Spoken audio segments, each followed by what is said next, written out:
I will call this regular scheduled meeting to order. If you will join and salute to our nation's flag. Ready, begin.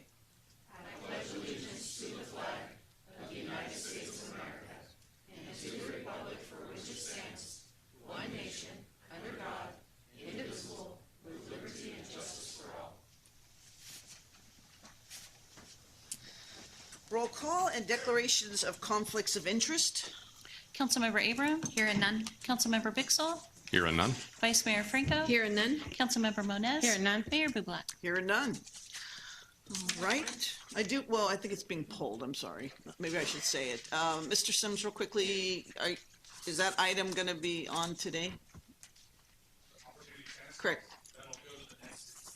Okay, so I'm not going to pull it then. Thank you. Thank you. Approval of agenda is posted or amended. So that is 10C that's being pulled, just so we know. Move to approve with the amendment. Second. A motion and a second. Will you call the roll, please? Councilmember Abram. Yes. Councilmember Bixel. Yes. Vice Mayor Franco. Yes. Councilmember Moniz. Yes. Mayor Bublak. Yes, passes with a 5-0. All right, proclamations. We have retirement. Some gentleman tried to leave us, but he'll come back. And I believe that Ms. Packwood was going to do it. That's what I'm told. Well, actually, I think that the retiree wanted to do it himself. Okay, let's see what happens. A little embellishment, yeah. No. Only because he doesn't have his glasses. Oh, here, I'll hold it for him. Good evening, Mayor, Council, community members. It's with great pleasure that I stand here before you to read the proclamation for our retiree, Eric Schultz. In honor of the retirement of Public Works Director Eric Schultz, August 16th, 2024.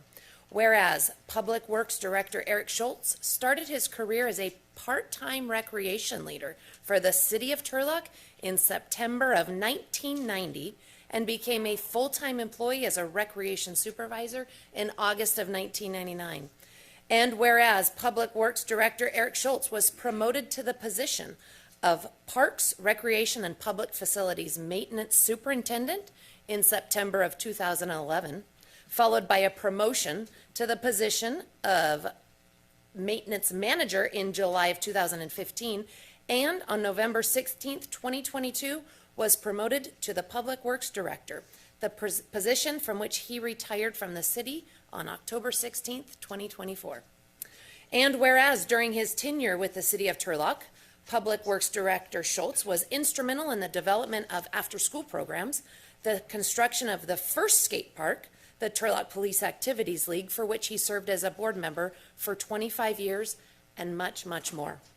And whereas Public Works Director Eric Schultz consistently supported his staff, led with humility, enabled his staff to reach their highest potential, and was a true inspiration to all. And whereas, in total, Public Works Director Schultz honorably served the city of Turlock and its citizens for 30 years and consistently demonstrated outstanding performance and commitment during his tenure with the city of Turlock. And whereas the City Council, by this recognition, wishes to express its great appreciation to Public Works Director Eric Schultz for his meritorious service, loyalty, and dedication to the city of Turlock. Now, therefore, I, Karen Packwood, on behalf of Mayor Amy Bublak, by virtue of the authority invested in the mayors of the city of Turlock, and on behalf of the entire City Council and the residents we serve, do hereby commend Public Works Director Eric Schultz for his many years of valuable service and express our sincere thanks on behalf of the city of Turlock.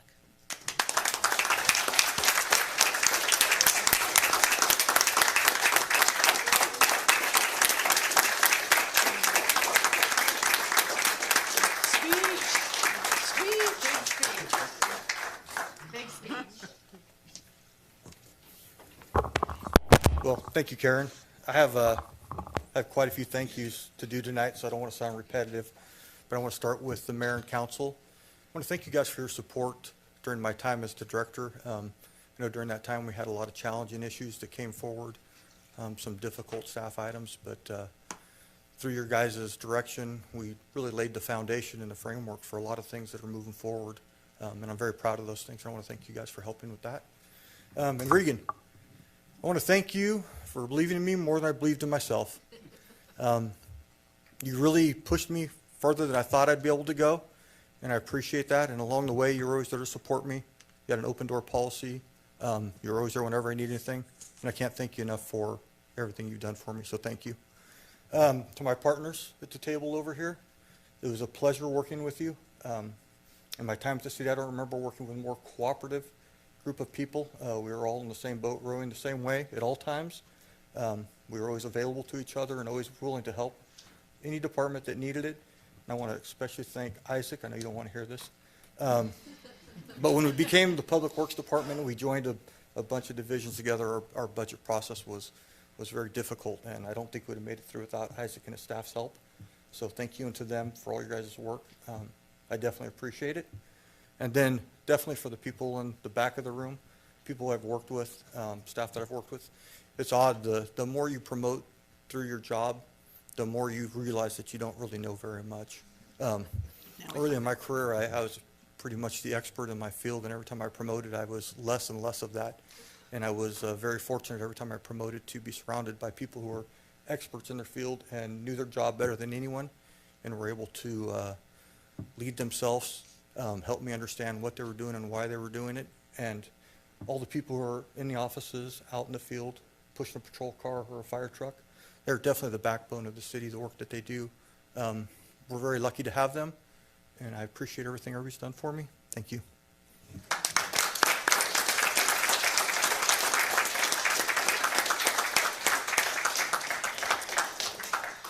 And we'll see you in a couple months, right? 960, baby. All right. Director Sims.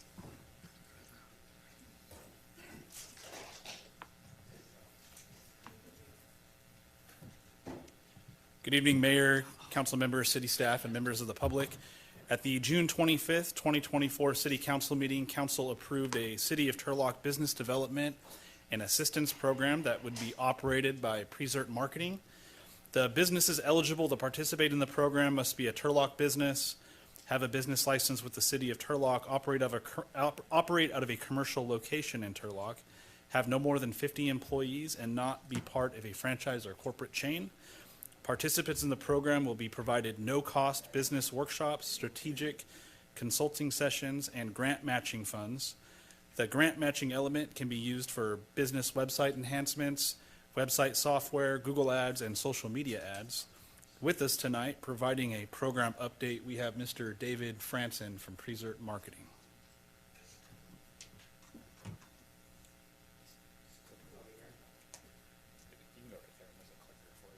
Do you want him here, or?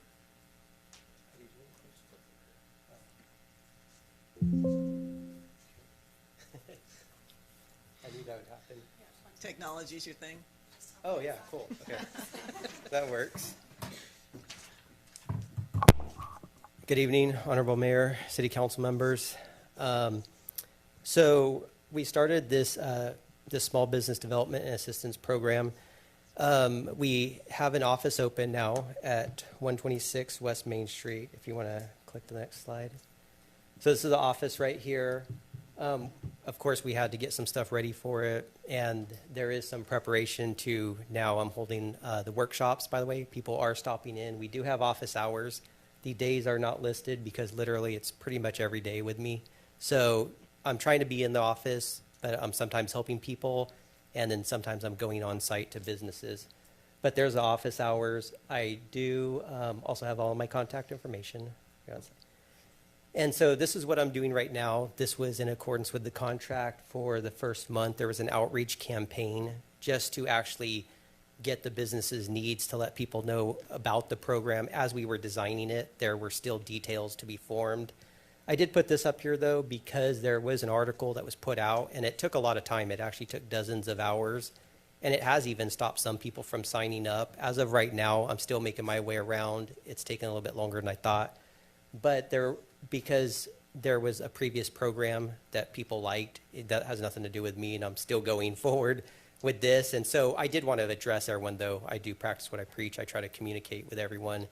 So I did a lot of meetings, and but they did act as also in the contract, the listening sessions, getting people's needs for a business, how they thought about Facebook, Google, if they're doing it or not. So it was great to stimulate all the conversation on that.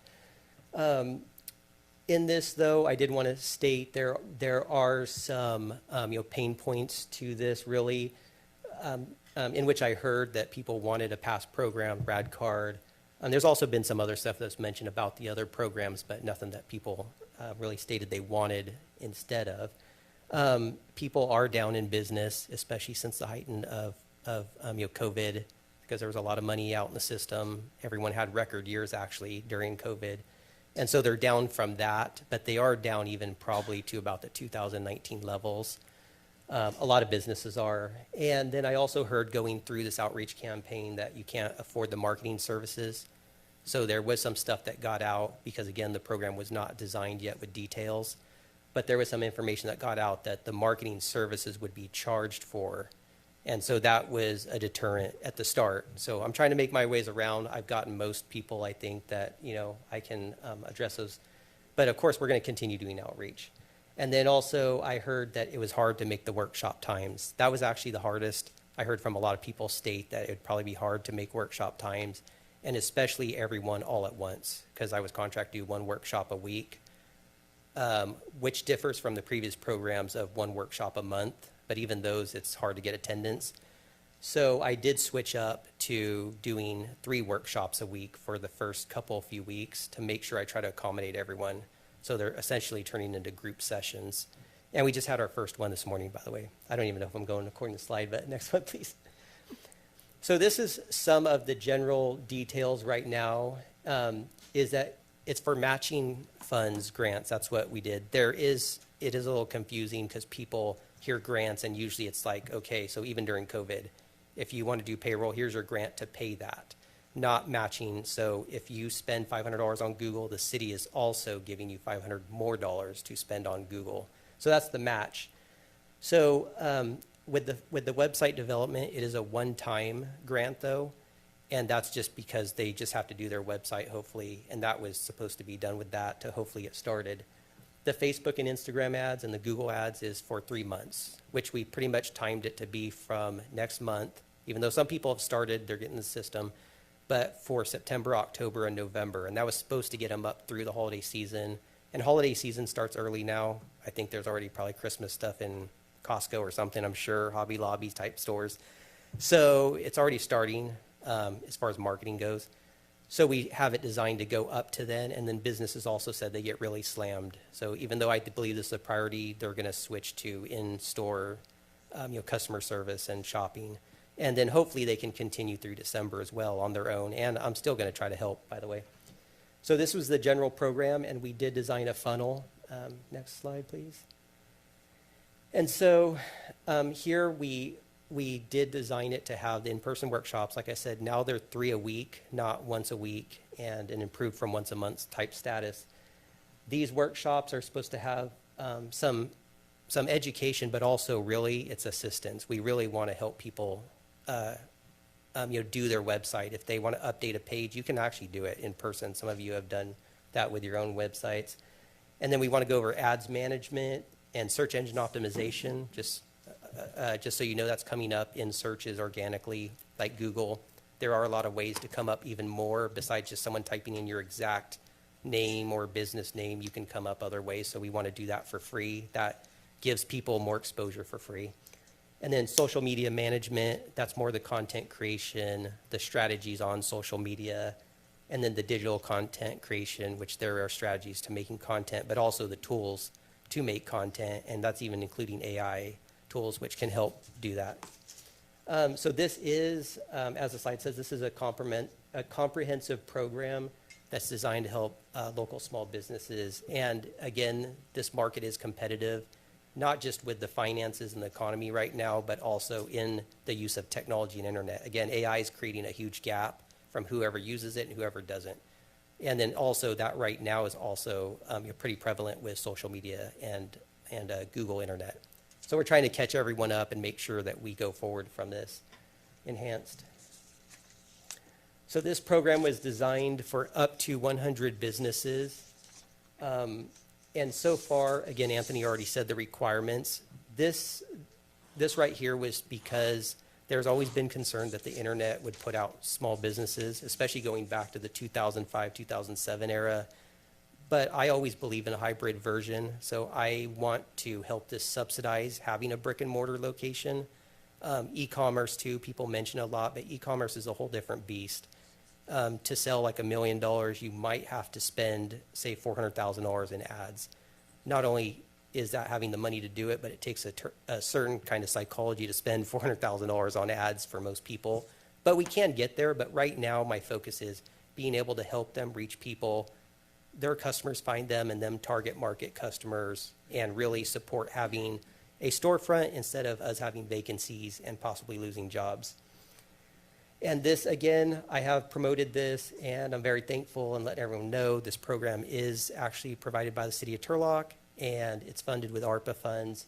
I am going to be the administrator of it. I'm doing it, and I'm offering the free services. I do want to say Anthony, your economic development director, he's really helping a lot and staying on this a lot. So he's almost a pusher in, you know, the stuff I probably don't prioritize, which is like trying to report to you and, you know, get all of this together and, you know, have a slideshow versus just like showing you on my phone like I do with most people. But so anyways, he's actually doing a great job for accountability. I actually like it too. That's one thing I wanted compared to the past programs is accountability.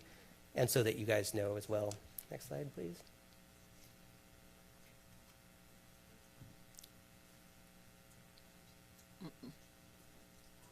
Yeah, that's fine. Actually, too, I want to say, because there's a title on there, but I figured people might read it. But that is the one-on-one consultations that I'm doing right now as well. I'm talking to everyone, getting everyone board. We just had our first workshop. I am meeting with people one-on-one, and we're getting into the details of their specific businesses. So the promotion campaign, so the first one was outreach on just the concept of the program, getting the details together. We have the details now. And so this is how I did it. I created a website, funnel. I'm also doing a lot of email, texting, calling. I'm not really a phone person to talk on the phone. And so I'm getting a little taste of my own medicine because usually I text all of you like 1,000 texts, right? And I try to do that, but with the complexities, people are needing phone calls, FaceTime, a lot of communication to get through it. So I'm doing a lot of that. And I got people to sign up. And again, first through the funnel, so there's a sign up, and then there's the application process. That's to help identify pain points too. And then, of course, I'm fielding a lot of questions, and like I said, through text, even just going around town. We're passing out flyers, going to businesses, and I already sent this to Anthony. He's got the website. He asked for printed flyers. I'm sure they're out here, and then they post it on the social media. But really, this is not a mass marketed thing. This is business to business. And just like I practice what I preach, everyone should have emails and direct contacts. That's really where we're at right now because we have a lot of these contacts and we know each other a lot. So really, we're just getting to this right now. We will be promoting, again, after the workshops are being held, we'll be promoting and trying to expand that. Next slide, please. Okay, so we've been into about 200 businesses so far. We know that because we have printed flyers, and there's a little less than probably 50 left, but there's a few hundred. So we're going door to door as much as we can. We're dropping flyers. I know for a fact I just got one business that wasn't open on a certain day. We put a flyer on the door. They just signed up. So it is working as well that way. So we want to make sure we hit everyone. I just put here there's approximately 50 conversations. I don't know how you even gauge that, but I did want to let you know there have been some legitimate conversations. And when you go into businesses, the conversations are general business. That's where I got a lot of the stuff about the economy and their budget. So people are very interested in trying to succeed at their business. The Google and Facebook part are more of an intrigue and complexity. So that is not the time yet. It's like, okay, here, fill this out. We'll get with you and get on this. But pretty much everyone's acknowledging they need it at some level, but it is complex and it takes time. And then they're seeing also that it costs some money. So again, of course, we have emails, text. As far as the people, as far as the interest and participation, we've had about 60 people sign up. And out of the, well, at the time of the slide, there was about 60 people that signed up through conversation, and we're still trying to make rounds. This is actually a lot, but so I'm going to communicate. If you haven't gotten emails, workshops, everything was always going to be crunch time because it's a 5-month program. So, and 1 month to basically design it and start getting out, and this is the second month now. But we got 50 people that have actually applied, so there's quite a long form. They did that again. They checked if they want Google, Facebook, if they want website help. They checked the amount, and they put in the amount, $500 or whatever they did. And then they put that they were interested in workshop. Almost all of them, pretty much, that I have so far have checked yes on most of those, I believe. So it's a good sign, but there's still details. And as I start, okay, so this is the time for the workshop email. You know, they're going to start. There's still, of course, a lot of weeks to go.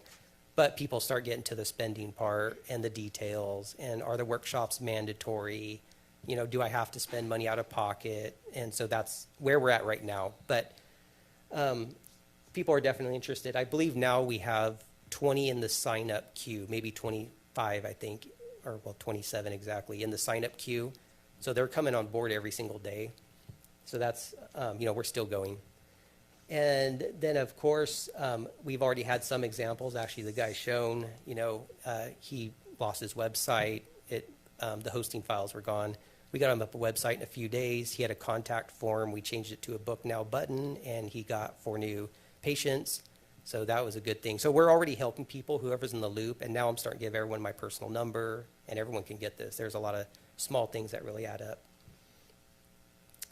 And so we did start the workshops. They're 3 times a week as of now, probably for the next couple weeks until I fill everyone, because a lot of it turned into needing orientation still on the program and the details, and then the strategy of just internet in general and marketing, then to spend the money. So to get people to actually sign up on Google, if not right there, but I had the workshop explained it. They got to think about it, because Google also has an ad credit too, by the way.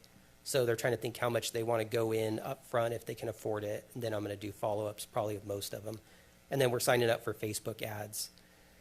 So we just started this today. I'm doing a Tuesday one in the morning from 8:30 to 9:30. I put the /10 because if someone needs to leave, they probably can leave seriously after 30 minutes, depending on if they know the stuff already or not. But also we're going to hang out after. And we have Q&As and do some work. And by the way, we have office hours, so I expect people who really want to take advantage to just stay there and have me do their stuff. Why not? So then Wednesday, it's at noon, 12 to 1 p.m., 1:30, and then Thursday from 5:15 to 6:15, 6:45. That helps everyone, whether it's a morning person. Now, morning, day, it's hit and miss everywhere, but at least we have a morning session, a lunch session, and an evening session. And I did put that I could possibly do Saturdays if there was a need. I'll accommodate whoever. And so that's pretty much it. Any questions, comments? Questions? Yes, thank you Of for course. coming to present. So back where you said there's at least right now 50 businesses that have signed up. Can you go over just generally the types of businesses that are Yes. utilizing this service so far? Yes, I'm sorry. Anthony actually asked me for that. I was trying to get all the stuff on there sort of last minute, to be honest. But the types of people that have filled up, that have actually applied, of course, clothing store, boutique, so retail. We've had chiropractor, professional services, attorney. We've had an auto mechanic service, I believe. I'm trying to think here. And we have had, of course, restaurants. And again, besides the clothing, just general retail stores. Dry cleaners, a couple dry cleaners. So that'd be under professional services. I was trying to think of specific kinds. But yeah, that's pretty much it's a wide range. It can apply to anyone. The only thing, we do have some people that applied. I took them out. That's not that number. We have some people that applied that don't have a commercial location. So I took that out. Of course, I'm still offering the workshops. I said the city of Turlock's paying me, I'm going to do it. And I know you guys would want everyone help. So I'm doing that. But the grant, I said, we're going to have to, hold up. I'll see what we can do and see how we can help you. And then, so those 50 at least who have signed up, when will they be submitting their receipts? Like when will we see that there's 50 people who are involved in it and maybe Director Sims, you could take part B of this question. In conversation, the city is ready to be a good partner and get those checks and grants back out to them. Can you just speak to that a little bit? Yeah. So it's starting right now. Actually, through the workshop this morning, we have people that were ready to go, signed up. As long as they're meeting the requirements, there are some more fine print details. It's not fine print details. But we did want in this program for half of their ad spend, because I'm going to be taking all this in and verifying it all. We want half of their ad spend to be outside of Turlock. And so that can easily be done with a 25-mile radius and exclude Turlock on these platforms. And then you run a Turlock platform if you want. But we want at least half that because we want to reach new customers. A lot of us just swish customers and money around the city. We need to pull new customers. So that's one thing if they do that. Also, I did put a little thing to put Turlock in the ad somewhere in all caps. Because when you add up this money, it'll mean so far at this level, it'll mean about 20 million impressions. And this is all going up through the holiday season. That's a lot of seeing Turlock in series in Patterson, Oakdale, whatever. You're just going to see Turlock, Turlock, Turlock, all these different industries. That was sort of my strategy to get us out there. So as long as they're doing that, they can start turning it in right now. Websites, I believe that was your most unrestrictive, area, or you wanted some unrestrictive, aspect to the grants. And the website, I said, was the biggest part of that. Because really, that can include widgets. It can include hosting fees. It can even include the work to update the website. It can include the graphics on the website. It's pretty wide open. So people have receipts with that already for services that run through the 5 months. I'm the administrator, and people are asking me if it's okay. I do believe it's okay because they'd have to pay that whether it's monthly or they did it up front. So we have stuff like that that's ready to go. I'm taking in the receipts. The city of Turlock, Anthony, has actually made this the best I've heard so far, which is to be able to reimburse, which is to match. So if they spend $500, that's up front. The city's part of that would be a $250. So they're spending it first for you, and then you're going to cut them a check. He said he can do it twice a month, and with me submitting them on a Wednesday or Thursday, he would submit it to finance. I believe he can speak on this. And then finance would be cutting and sending out a check, I think, on that Friday. So you're talking about reimbursement fully within 3 weeks, but about, a week after turning them into me. So that's the best way to limit the out-of-pocket spend for people, with that being the friction pain point to this program. And so we're ready to go. September 11th is the first day for me to start receiving these reports from them, which includes a proven spend from Google and Facebook and export out. But I even said, take a picture of your computer screen, whatever you got to do, I'll put it together. But showing their clicks, impressions, that's just the basics we're looking to monitor how they're doing trend-wise. But I'll be collecting all that and submitting it to the city on September 11th for the first checks to be cut for that week after. You want to clarify that more? Or did I do right? Yeah, as soon as we receive the invoices or receipts, proof of purchase, I could request reimbursement from finance, so. Other questions, comments? I do. Can I just put you on the spot? Yep. I want to know what you're doing with AI, if you could just briefly touch on it. And the reason I'm asking is because I see where AI can do some good, but I also see where businesses that aren't using AI can really harm you if somebody else has it and you don't have it. You know what I'm talking about? Can you just touch on that for a minute? Yeah, how most people are using AI is for content creation purposes. It can do a lot of writing for you, so it's very generative. So at the very least, it gives you a good starting point because, I've had this conversation with, I believe, some of you people in the past and also just recently, is that getting a website done is not the longest part. Like having a website built is not the longest part of launching a website. It seriously is waiting for the About Me page, the content. People are like, wait, I have some family history. I want to find an old And so it takes forever. AI helps with that. Just at least break a writer's block, hurry up and get you a draft, you tweak it. Also, AI helps with graphics for ads, and you can really actually streamline and make several copies of ads so you can test the graphic.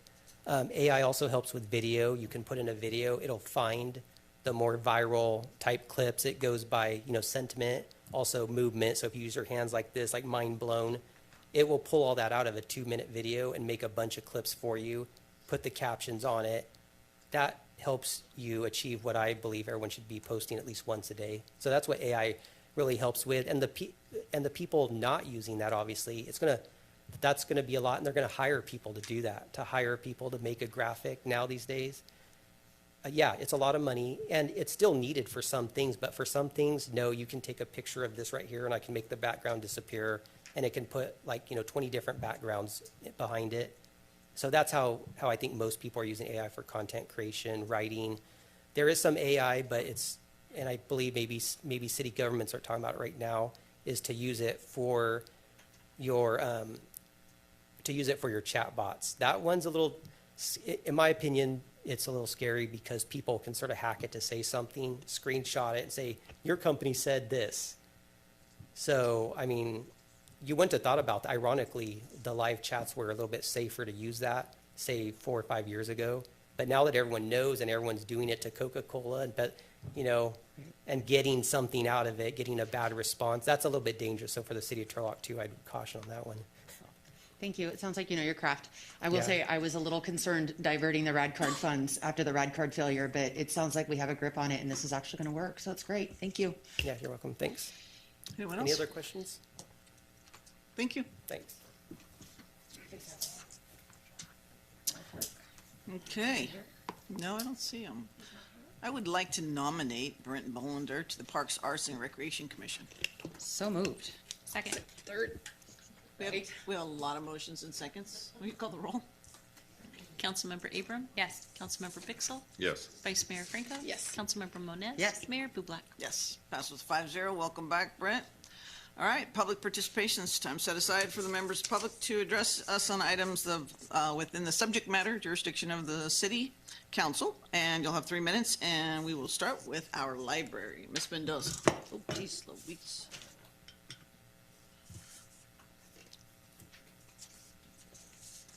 Good evening. I am Karina Mendoza, and I am the the Turlock City librarian.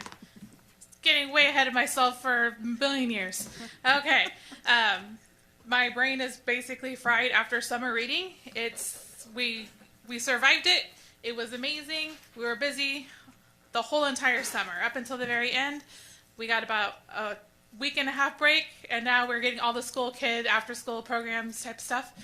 So we are busy, which I am thankfully thrilled for. We did a partnership with the Meadowstill Children's Museum over the summer, and we had our final program today. We had 40 come out, including parents. They had a junior engineering program, which was a lot of fun. And if you haven't checked out the Children's Museum, it is great. We will be getting passes for free for the Discover and Go program. So that's kind of a neat little thing, because most of the program, if you're not familiar with it's been a day. So if you're unfamiliar with the Discover and Go program, it is a free way to get discounted tickets or free tickets to local area museums, mainly in the Bay Area. But with the library card, you can go to the California Academy of Sciences for free. So it's kind of a neat little program, and we're starting to get local museums involved as well. Over the summer, we also launched our game library, so you can check out a board game.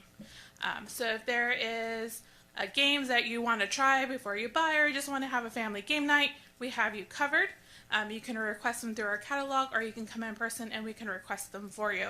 So we have anything from like Hungry Hippos to like Exploding Kittens to all kinds of fun stuff, and a bunch of games I don't understand, but that's okay. And then we also expanded our STEAM kits. So we did have kits for kids that were like building and coding and all kinds of fun stuff, but we've expanded it this summer with a grant to provide Spanish language kits as well to kind of hit our underserved communities.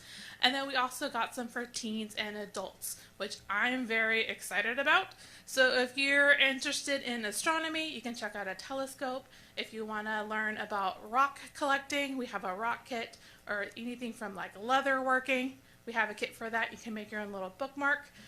So it's books, materials, and then plus an activity, including there's one with a microscope even. So if you're like, I want to see this under a microscope, you can check it out for free 3 weeks. And I'm going to run out of time, so hopefully you'll visit me at the library. Thank you. All right, I don't have any other cards. Anybody else wishing to speak? Milt?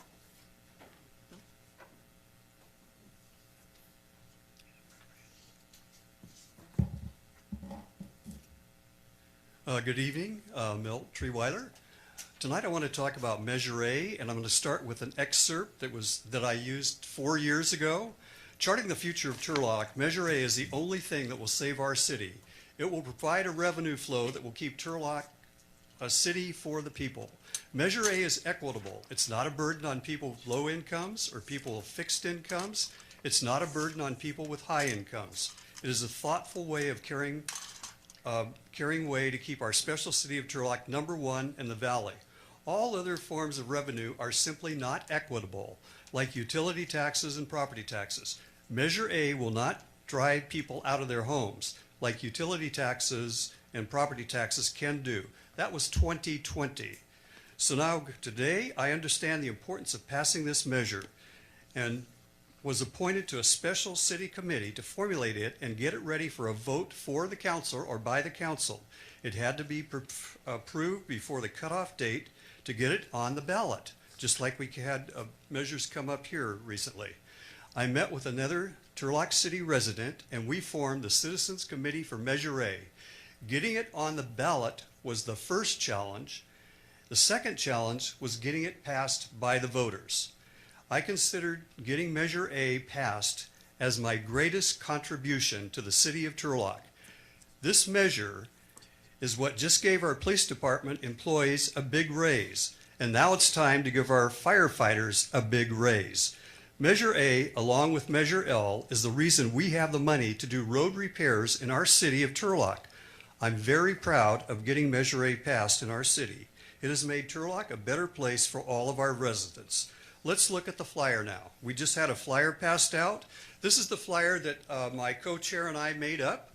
We worked on this together. We came up with the wording on it. We talked about it back and forth. She did the printing and paid for the ink. I provided the paper. She printed them. I passed out several thousand of these to citizens in Turlock. Here are some of the points we came up with 4 years ago. Turlock is currently in a precarious budget situation. We don't have enough revenue income to support the city and all its services going forward.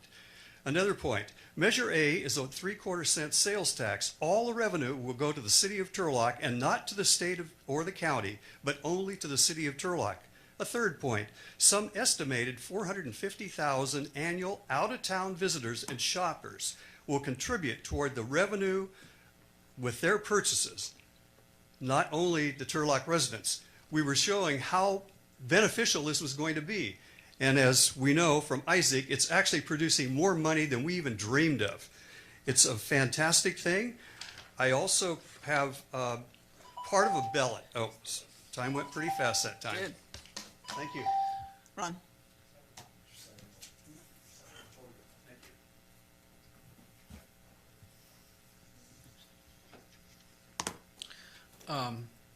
Can we pull consent item D?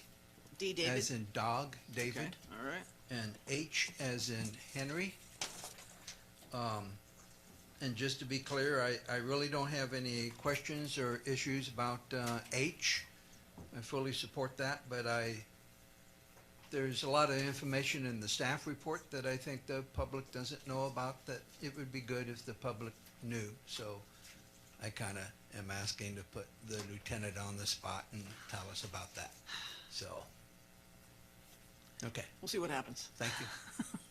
Anyone else? John? No? No? Come on up.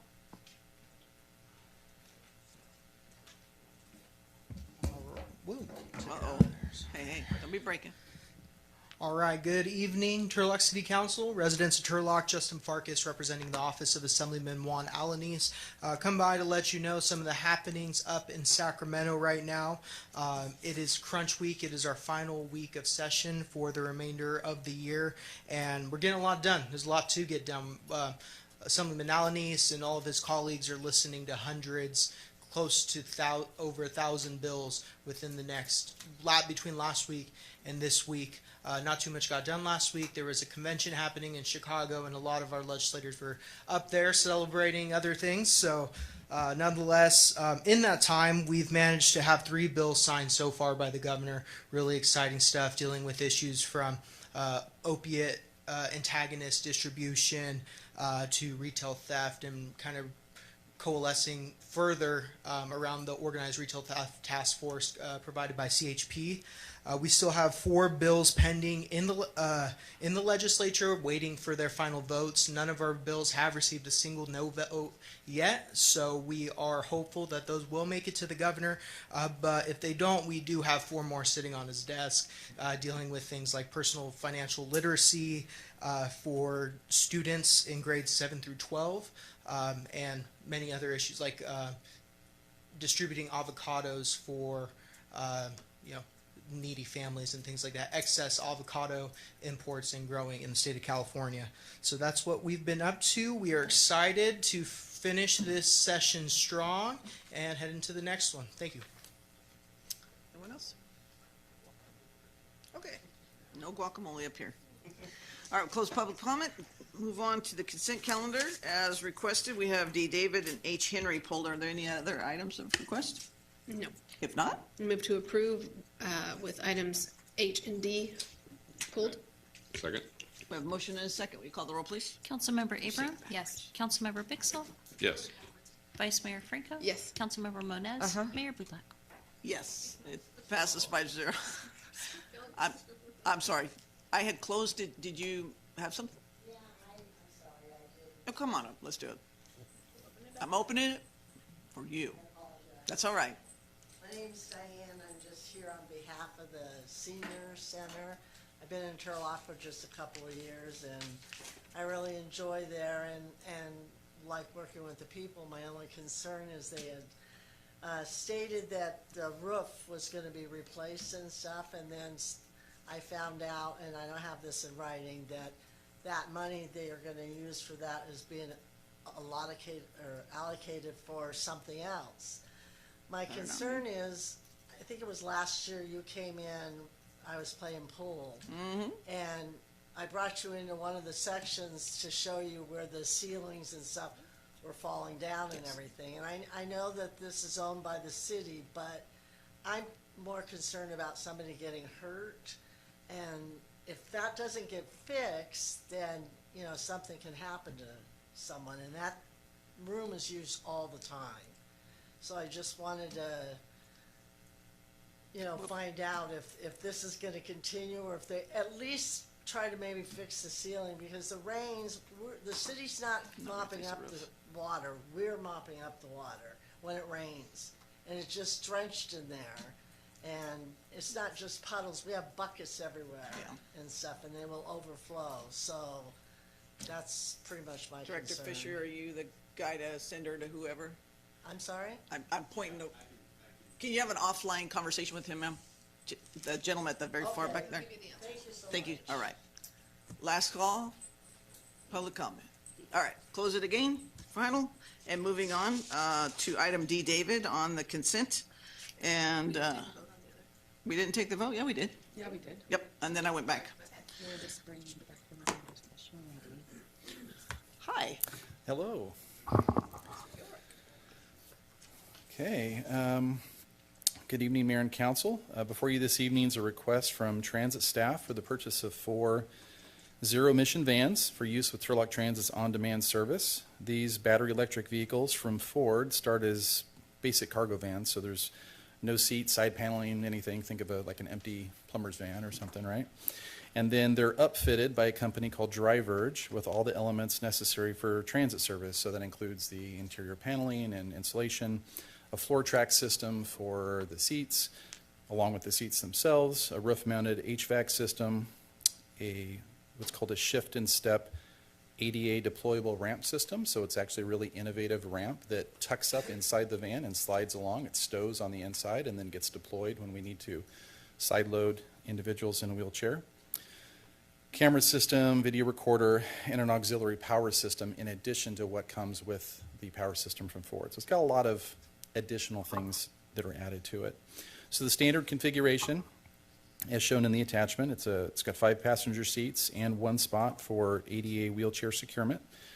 Prior to delivery, the vehicles would also have custom vinyl wraps installed that identify them not only as Turlock Transit vehicles, but highlight their zero emission status. So it's an opportunity for us to be creative in that design and come up with something that really pops. And so should the council decide to move forward with this, we would then, on a parallel process, develop that design as well.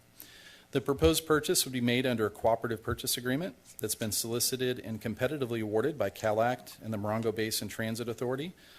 This agreement's used by CalAct members like Turlock and others throughout the state of California to purchase a variety of bus types, including these vans. The base price of the vehicles under the agreement is $176,858, though with the addition of options, fees, and taxes, the total per vehicle cost sits at a little over $206,831. Each of the options included in the quote were selected following a collaborative meeting between transit admin, operations, and fleet personnel. While the base vehicle price is higher than what you might find if you went down to a local dealership and looked at vans, the price increase is attributed to all the upfitting needed to make it a transit vehicle. So, a couple questions. Why electric vehicles? In December of 2018, the California Air Resources Board, or CARB, adopted what is called the Innovative Clean Transit Rule, or the ICT rule, and it mandates transit agencies transition towards zero-emission vehicles in the coming decade. And as part of that, they have to adopt a transition plan called a rollout plan. We adopted ours a year ago. And then there was also specific thresholds and benchmarks for purchases. So after certain years, a certain percentage of your purchases have to be zero emission. All the way up through 2030, where 100% of your purchases have to be zero emission. So last year, the council approved the city's rollout plan. We submitted it to the state. It identifies that we're going to invest in battery electric small and mid-sized vehicles and then hydrogen fuel cell heavy-duty vehicles with the corresponding infrastructure to support both of those. Electric vehicles, I should say, in general have fewer mechanical parts and generally require less maintenance, which allows for lower operating costs over their respective lifespans and higher uptime for operations. So that's an important thing for us because every time a vehicle is down, that's when this vehicle is able to be used in revenue service. And we want to keep vehicles on the road and serving our customers. So to that end, the city's fleet manager is supportive of this transition as well. Electric vehicles obviously have zero emissions, so they're better for air quality. The cost of fueling electric vehicles is actually less than gasoline. So for rough numbers, if we say a demand of 200 miles a day, I'm going to throw a bunch of numbers out here for you, but it'll make sense in the end. 200 miles a day for our on-demand service, 22 service days in a month, roughly. That's 4,400 miles in a month that we would drive. If we drove that 4,400 miles in a gasoline mid-size bus, which gets 5.5 miles a gallon, I should say. Ouch. This is a math question. At the $4 a gallon rate, roughly, we're looking at a cost of $3,200 to provide service to that 1 month versus driving the same 4,400 miles with a battery electric van, which gets 120 miles on a full battery. At a 6 cent per kilowatt hour charge, it costs $196 to charge for that month. So higher upfront capital investment, pretty significant operating savings in fuel, as well as reduced maintenance costs and other ancillary costs. Even if we were to compare a battery electric van to a newer gasoline van, so not a bus, but just a van, you would still have a cost savings in terms of fuel over that gasoline alternative. Okay. Have we answered your question yet, Ron? Okay. How about you come up, I'll open that public, and let's see, because I think we've all read all this stuff, so if you want to come and ask your question, then Mr. York can define where you're at. We must read some of Save Turlock, so, yeah. Yes, please. No worries. And play the slideshow. Good, thank you. Okay, so, yeah, number one, could we have a picture of the vehicle? That would have been nice. Some of the information that you provided now would have been nice to have had in the staff report. I mean, it is $800,000, $200,000 per vehicle. To know the number of seats and about wheelchair accessibility. Cost comparison data also would have been nice to know that you have the requirement to move to a electric fleet. Next slide, please. I have questions about charging. Did you want me to address the questions on the first slide and then we can go through them and address them slide by slide, or do you want me to, how do you No, want to do it? let me, Just- Oh, Yeah, you're leave on it timer, aside. sorry, Yeah, go yeah. ahead. So you have two charging stations at the transit center. Each can deliver 6.6 kilowatts. If both chargers at a station are being used, you can only get 3.3 kilowatts per charger. If you use each vehicle for half its capacity, it's 60 miles per day, that's 45 kilowatts. It's going to take you 16 hours of charging to charge all four vehicles. I also have a problem with the fact that those chargers were meant for the public, okay, not to be, hogged by the city of Turlock. Next slide, please. The chargers have been out of service. According to the ChargePoint app, it's been either since mid-June or mid-July, okay, because as you can see here in the picture, they've been vandalized. That happens a fair amount of time, so you need to have a backup. Next slide. And I'll just say the thing that's been said before. There's, it's not free money. It loads our children, grandchildren with debt. Expenditures like this are inflationary. I would really like to see staff and council approach the issue as if you were spending your own personal hard-earned money. Are there alternatives? You said something about 5 passengers. You could get a Kia EV9 with 3 rows. That will give you 5 passengers. It won't give you the wheelchair, okay? But and those are electric, and there's 75,000, 80,000, something another like that. So my main point is the last one here. Okay, it's a lot of money. Are we looking at alternatives? So, thank you.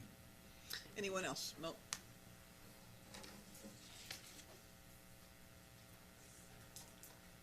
Yes, the point I want to bring up is that we're doing this for a very good reason, and that is getting off of fossil fuels means we're not producing carbon dioxide. And if you don't remember what happened in July this year in Turlock, California, we had 21 days of temperature over 100 degrees. We've never had that before, and it's because of our carbon emissions that we're producing when we burn gasoline. You're telling me we get, with the gasoline buses, 5.5 miles per gallon. Well, I want to let you know that 1 gallon of gasoline produces 20 pounds of carbon dioxide. Every time you burn a gallon of gasoline in whatever car you're driving, it produces 20 pounds of carbon dioxide. I have a balloon I could bring here. That's a 7-foot diameter balloon. So you go down the freeway and you're just producing all this carbon dioxide. It's going up in the atmosphere. It's putting this blanket of carbon dioxide above our planet, which is trapping the heat in. If we don't stop the use of carbon dioxide, producing carbon dioxide and the use of fossil fuels, we are going to burn ourselves up. The temperature will get so hot on this planet. So the money is kind of irrelevant. Yes, money is expensive, but this is going to give us a long life expectancy. Is that not correct? It gives us quite a long life. So I guess I'm not Ron Bridegroom, but that's okay. So anyway, you just have to remember that we're doing this for a very good reason, and that is to make sure that our descendants, our children, have a planet that they can live on. They're not burning up. You remember Reading got to 119 degrees this summer. That was the hottest of all-time records going back to 1880. We're burning ourselves up. If we don't change our ways and the way we're doing things, it's going to be a disaster for the people, our children, the descendants. So this is a very good idea. The only thing about the charges, it is kind of bad to see those charges being messed up. We've got parking there in front of the police department that isn't used all the time. Why don't we put a big row of them right in front of our police department? I think that might be a deterrent so that they wouldn't be vandalizing them all the time. We've got a lot of work to do, ladies and gentlemen, and we have to start doing it immediately. Thank you. Anyone else? Okay, let's close the public comment, and before we have those questions answered, is there questions that you have as well for Mr. York? Kevin? To his point, longevity, what do you think the life expectancy of these vehicles are? So the manufacturer says one thing, FTA kind of says something different. So the target for a vehicle like this is 10 years would be the minimum, but we would try to get more life out of it than that. That's typically what we do, is trying to use our vehicles beyond their stated useful life benchmark. So at least 10 years would be. And to follow that, I mean, obviously, for most people I know with electric vehicles, the biggest cost concern if something goes haywire is batteries. What kind of a warranty guarantee do they come with? So there's a warranty, varying warranties on various components of the system. I don't actually have that in my report. I'll have to get back to you on that. But there is a fair amount of coverage, and there's also coverage then through the dealership too, because we buy it through E2Z bus sales. So there is coverage levels through that as well. Is this money coming from the Measure L monies from StanCog? It's not. This is LTF funds. LTF funds, okay, great, still coming from StanCog. It is. Funds that are directly to Turlock Transit cannot be used for any other purpose whatsoever, correct? No non-transit purpose, correct. Correct, okay. And are these replacing our current dial-a-ride fleet? They are not. These are actually expanding our fleet. Now, we do have an older fleet, and we'll be Right. coming back to the council to request replacing of those existing fleets. Now, over time, what we may do is make some decisions as far as these older vehicles and which ones to retire and which ones to upgrade and replace. As of right now, this is truly an expansion, so we're going to maintain our existing vehicles. That's good, because I've heard that our dial-a-rides are not quite up to where we need them to be, but this would be a great, great way to expand our fleet. Thank you. Sure. Any other questions of him? Okay, go ahead and take some of the other Sure. questions down if you'd like. Let me go back here.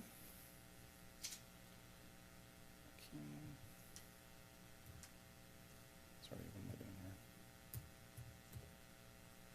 Okay, so picture is the vehicle. I can get you a picture of the vehicle. We do actually have a very similar vehicle that was delivered to another agency nearby. They came down, we did a demo, we took photos all the way around so you can see exactly what it looks like. I'd be happy to share that with you. It's a basic white van. Obviously ours is going to be branded a little bit different, but you'll be able to see some of the components, which I can speak to here in a little bit.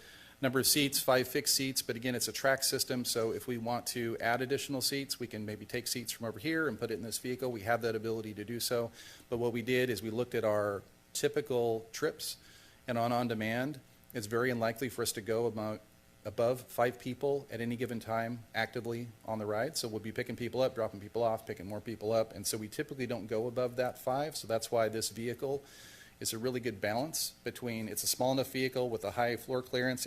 We're able to get into complexes that we're not able to now. We have several residents of East Avenue Manor, for example. We can't go back in there all the way back to the end. So with a vehicle like this, we probably can. So it gives us access to reach seniors directly closer to their front door. And so we're trying to balance this need to be nimble and to get in and out, but at the same time have enough seats to be practical. And so we feel like this strikes a good balance. So it's 5 seats, 1 wheelchair position, bicycle accessibility. The vehicles do not come with bike racks pre-installed on there. It's one of those things that we will evaluate that. They are ready for it, so we can purchase and install. Our fleet staff is able to install those bike racks in the future if it looks like that's a need. But given what we've observed from ridership with on-demand, there doesn't seem to be much of a desire for that at all. That tends to be more on fixed route, but we'll keep an eye on that and expand to that if needed. It's capable of that. So comparison of physical size, a van compared to a mid-size, I don't know the exact specs in terms of length and width, but a mid-size bus is wider and longer, carries more seats, typically about 15 fixed seats, wider because it's got an aisleway down the middle. These don't. These seats are more in the back. The wheelchair position is in the front of the van. It complements our fleet, really, because it adds a different type of vehicle that serves a different purpose. Right now, we have a limited number of tools. This would open up more tools for our operator to say, hey, we want to send this vehicle to serve this need. And, for example, running out to Amtrak to serve that need, that could probably be better accomplished with this van. And when the van's sitting there waiting for the train to arrive, it's not idling and burning gas. It's just sitting there, and then the engine picks up when it's time to leave again. And again, the secondary system is going to be keeping the vehicle cool while they're waiting. So data needing to show the improved operational capacity justifies the expenditure. Well, I think I spoke to that a little bit earlier. If you want more data as far as particulars with ridership and demand, I mean, I spoke to the 200 plus miles a day that we're driving with on-demand service. So there is a need for that. And also, if you look at not only trip requests, but folks that try to request a trip and then have a delay between when the vehicle is available and when they're able to get picked up, by adding vans, because store can provide the drivers, it's a vehicle limitation right now. So if we are able to add additional vehicles, we're able to improve our responsiveness to people making trip requests through our system, either calling or using our app. Charging stations. We did, unfortunately, at the end of June, have our charging stations vandalized. We are in the process, we're working through engineering right now. It's an existing capital project, actually meeting with them tomorrow morning on it, to replace those stations and upgrade the station. So you're correct that the current flow rate is 6.6 kilowatts per hour to each station. Each station has 2 ports. If both ports are activated, that gets split in half to 3.3, just like you're talking about. With the new charging rate, we're going to be upgrading the cabling, upgrading the switches. It's going to be 19.6 kilowatts per hour charge rate per station. So it's going to be sufficient, more than sufficient, to charge a van, which again, this van is going to need to have both ports plugged in, because we're charging the main Ford system and we're charging the Fenton auxiliary system, which is much smaller, doesn't need quite as much of a charge. So that'll be done in probably 45 minutes or so. The main battery, it's probably going to take about 4.5 hours. So in terms of cycling and getting those vehicles charged, there should be no issue with charging them, whether it be overnight or during the day, doing the on-demand charging versus depot charging. You don't really have to wait overnight. We're going to have sufficient capacity. The chargers, the comment about chargers being made for the public. My recollection when those chargers were added, I remember adding them at my request actually, it was really intended for transit purposes, was really the main purpose, transit purpose. Now, the goal at the time was trying to encourage commuters really to use it. We're trying to get more people to use the bus system, including the BART commuter that is run by Stan RTA now. And the thought is if people can come there, they hook up and charge, they might be more inclined to use transit versus driving over the hill. We haven't seen a lot of adoption by those transit users. So in the interim, we haven't shut them off. We've allowed the general public to go and to use those, but that wasn't really the intended audience. It was transit-related use. So what we're proposing here would actually be getting back to the original intent, which is transit-related use. In this case, actually the revenue service vehicles. At some point, we have multiple projects in the works right now to add additional infrastructure. And when that happens, it's very possible these vans and some of our buses we're going to upgrade to will charge at those other locations, and it could free up these stations for public use again. But for now, staff's recommending that we turn the use back over to transit, which is what paid for the stations, which is what's paying for the upgraded stations, and allow us to move forward on that. Lots of my peers that I talk with about the electric vehicle migration, transition, they have made the mistake of buying the vehicles first, and they don't have the infrastructure. That's the biggest hangup that happens, and so we have the infrastructure. Granted, it needs to be repaired, and we're in the process of doing that, but we have the infrastructure to support what we're purchasing now. We don't have to do any enhancements beyond that. So, Thank you, Mr. York. Motion to approve 7D? Second. We have a motion and a second. Call the roll, please. Councilmember Abram? Yes. Councilmember Bixel? Yes. Vice Mayor Franco? Yes. Councilmember Moniz? Yes. Mayor Bublak? Yes, pass 5-0. Thank you again. Thank you. Mr. York. All right, the other item is H. Henry. Chief Hedden's not here. Are you ready to? Okay, so why don't you come up and make sure your questions asked of it specifically? Open it to the public. Didn't you ask for item H to be pulled? Okay, do you have any other questions about it? I'm opening it to the public so that he can. No, only that I fully supported it. I think you, Oh, okay, I think- wonderful, perfect. Does anybody else want to talk before we close public? Okay, we'll close public comment, and Thank if you'll answer the questions you two spoke about. So Lieutenant Shaw speaking on behalf of Chief Hedden about the Axon agreement that we're currently proposing. It's a 5-year agreement with Axon, who we currently use. Obviously, most of you guys know that we use body cameras, which is pretty much became an industry standard. We've been using them since about 2019.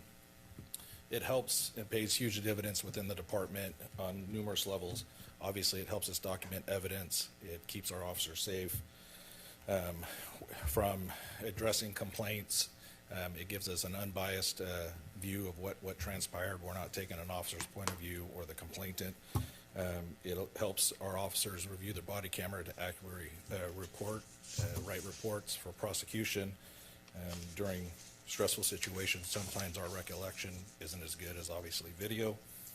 It allows us to give you guys or the public a link, the community, to share any kind of evidence they may have, cell phones, pictures, videos. It also gives us a direct pipeline to the district attorney's office so we can transfer our evidence over so they get it in a timely fashion. A couple new things we're proposing is I currently oversee code enforcement and animal control. Both units have low-level enforcement activity. Currently, they don't have body cameras. We are outfitting them with body cameras for most of the similar reasons, just for the transparency to the community. And it helps to deter unprofessional, illegal, and inappropriate behavior by both officers and the public. Generally, when you have cameras on you, most people tend to act better. They're proposing the new cameras for the SWAT team. Most of our cameras are body worn, so they're usually somewhere in this vicinity of your body.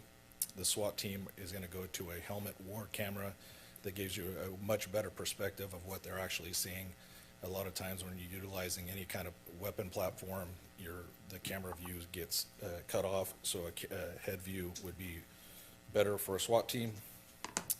And the Axon Air, we currently have a drone team.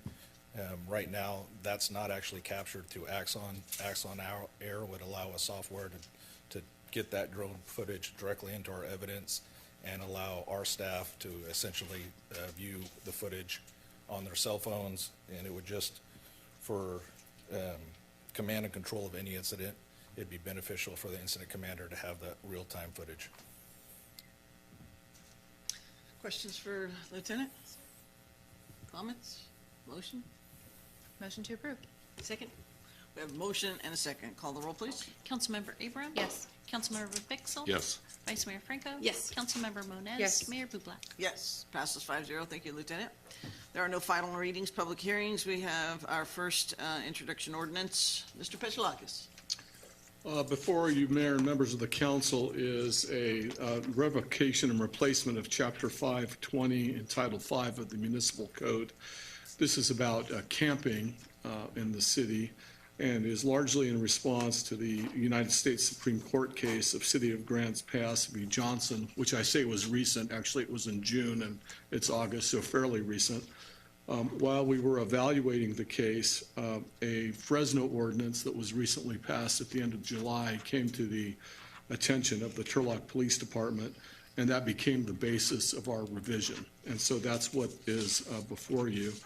I will say it is a long time coming. You know, when I came to the city about 3.5 years ago, two Ninth Circuit case, well, one Ninth Circuit case there, Martin v. Boise, and then later, since I've been here, the original Johnson v. City of Grants Pass case really froze a lot of local communities, cities, and counties in what to do about homeless encampments and the like, because those Ninth Circuit courts linked it to the Eighth Amendment issues before courts, which had never been done before. So I will note that when I first arrived here, the city was able to successfully clear 3 large encampments that had grown in the city, and that was at a time when cities were not feeling they could do very much, but we developed a legal strategy that sort of, I believe, complied with the law and allowed the city to do that. Subsequent to that, of course, though, there have been many comments from the public about the effect of certain activities that impact on the community or downtown businesses and things like that. So I will point out, it's quite clear in the Supreme Court decision that you cannot criminalize the status of an individual. It's about things like conduct and acts that are taken. And that's why the ordinance is written in the way it is, that it is about acts and not about individuals. You can't, so ordinances like this, you've heard it from me before, they have to be applied in an even-handed manner. You cannot single out certain groups of people for like their status of being unsheltered homeless people. And so that's why it's directed at acts and conduct. And with that, I will be happy to answer any questions of the council or the public. Adam? Yes, so we obviously all got to read the ordinance and it's in the packet, but I'm hoping, can you expand a little bit on the high level of what the changes are? Yeah, at the end of the ordinance were the provisions that have been in the city municipal code for a long time about what you do when you find abandoned property or property left. So that didn't really change. What the ordinance does is it really addresses two different types of things. And the first thing it sort of addresses is encampments that are created around, camping and or sleeping. And so those tend to be larger congregations of people. The definitions are in the code itself.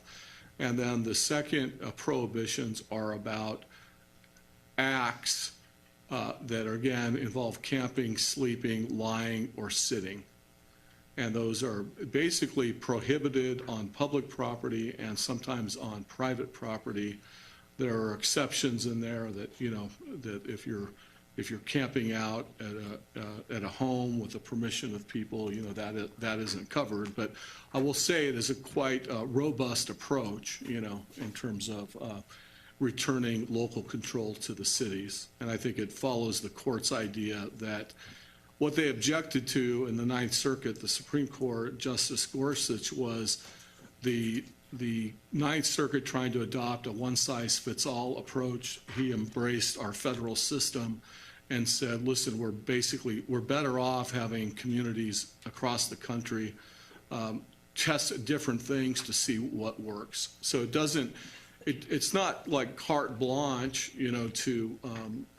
it's unclear what it does in terms of a community's responsibility to house its homeless, but it's not carte blanche to criminalize these things against a particular group of people. And then a follow-up question to the section 52003 subsections A and C. So because this is not about status, this is about acts, and anything in all laws apply to everyone.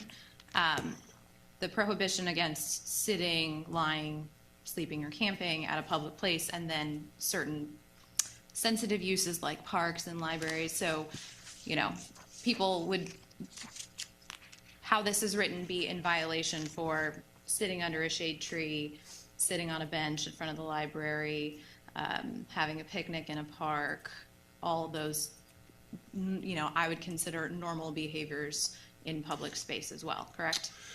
Yeah, unfortunately, the line of cases in this area of the law leads one to have to draw really bright lines, including those that you suggested, because it does criminalize or potentially criminalize, makes a violation of the municipal code many activities that many people would be normal. The problem arises when you try to define things. Many of the statutes end up being stricken down for vagueness and things like that. So it is clearly a bright line rule that everybody can understand, and but it will be sort of in how it's applied that'll be the issue. Where the lines are drawn, those will be in the discretions of the officer, and so it is. My guess will be used for excessive conduct that is disruptive, that gets to a public nuisance type level, and that's why the remedies in it are broad. It includes all the municipal remedies of it being a misdemeanor, but also it can be abated as a public nuisance, and it also has an administrative fine system. And so I think that, let me stop there and see if I answered your question or not.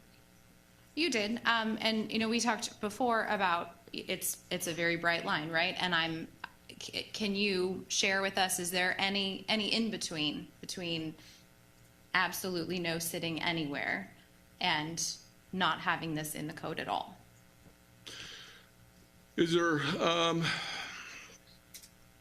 like I said, it's hard to get at something that, what I've seen in it, and I did talk to you today, that some of it goes back to my earlier research on this, and I do think it wouldn't be surprising if, I hate the term, I don't like the term living constitution, that's not where I come from, but I think this is going to be probably revisited from time to time as things roll out, because while the case that we're basing this on is clear in some ways, it's not clear in other ways.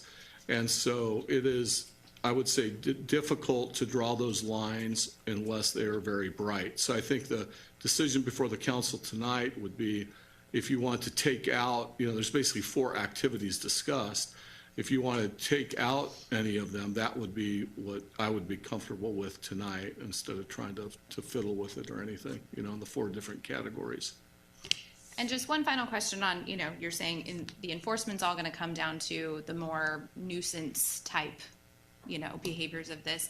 Lieutenant Shaw, as our representative of the enforcement branch, can you, when I think of nuisances, and can you help educate us on what tools are already available? Because doing drugs in a park, drinking in a park, harassing somebody, you have a lot of tools for public nuisances. Can you expand on that a little bit, please? I will give it my best. Okay. So to Mr. Pekalach's point, it's up to a reasonable officer to determine what a nuisance is, and obviously we're primarily responsive to those. So if somebody is called that's deemed this person sitting in this area is causing a nuisance of sort, right? Is that deterring commerce? Is it messing with customers and stuff like that? It's for a long period of time. So this would be another tool that we have equivalent to another city that's close, right? One example I could use is we had a couple that was on Gear Road for a lengthy period of time. They were sitting at one point in a recliner with a kiddie pool and so on. So obviously that's something, it's a tool that we can get them to move along. Our first step is always to try to educate and get compliance. Unfortunately, a lot of times that fails, and so enforcement is necessary, and this would be one of those areas where we would have something that we could stand by. Obviously, somebody sitting on a bench in a park, that's totally reasonable. I believe that's why the bench is there. And generally, we don't get calls for that. More so sitting in a walkway, in an alcove, in an area where maybe they shouldn't even be. A lot of times we show up, and if they're just sitting on a sidewalk and they're not necessarily blocking it, but it's a problem, then we can ask them to move. To your point, a lot of the times, it's just not them sitting, it's all their other belongings. So there's other violations, to your point, right? A couple or a family sitting in a park is not our problem. Where you have all your belongings, maybe alcohol, profanity, smoking, which, smoking and the storage of property is something we would address. So the sitting probably wouldn't even come to play in that scenario. Lieutenant, do we train our officers to just be arbitrary and capricious about the law? No. Okay. Question? Question for Mr. Pentelectus. Sorry, George. I get it all the time. I Tongue-tied, respond to sorry. many names. I know your name. I've said it before. This became Fresno passed it, correct? Correct. And when did they pass it? Well, they had the first reading, I think, at the end of July, so I think So it's- I didn't see the second reading So yet. it's but probably- coming, yeah, like now. So we don't know if soon. they've, how Yep. how it's going there. No, it hasn't been implemented yet. Okay, thank you. Any other questions?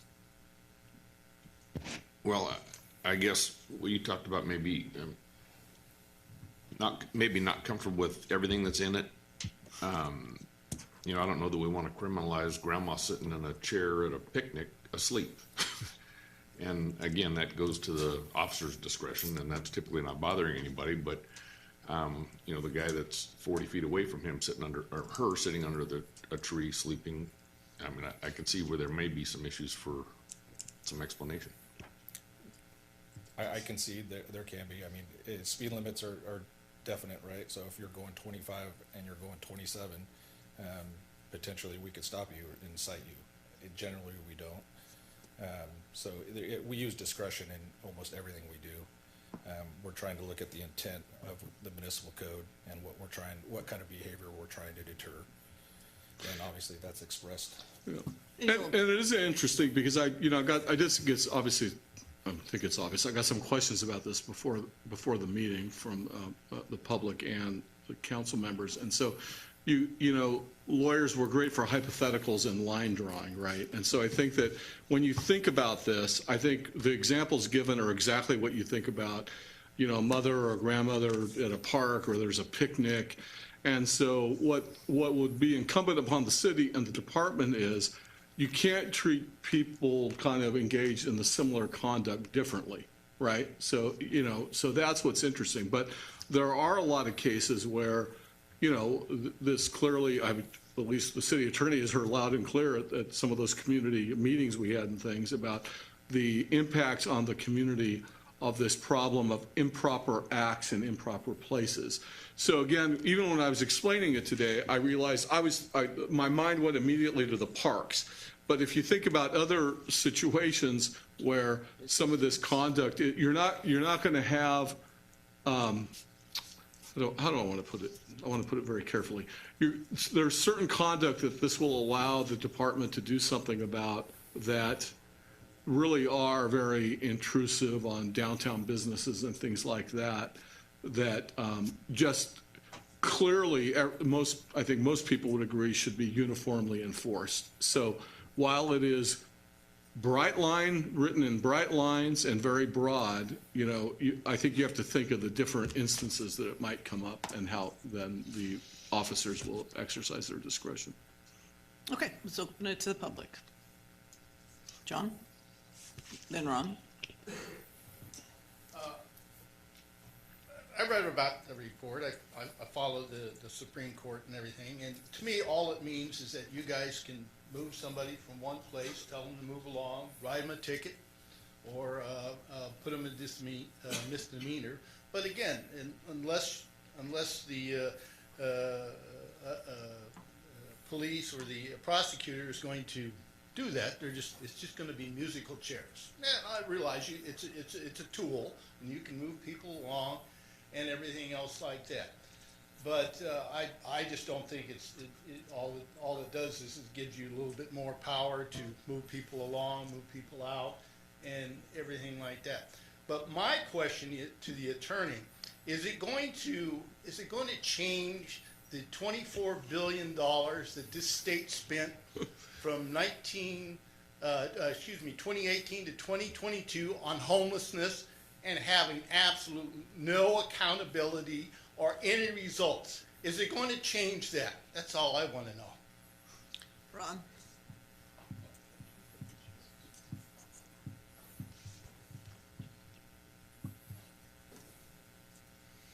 I got another presentation.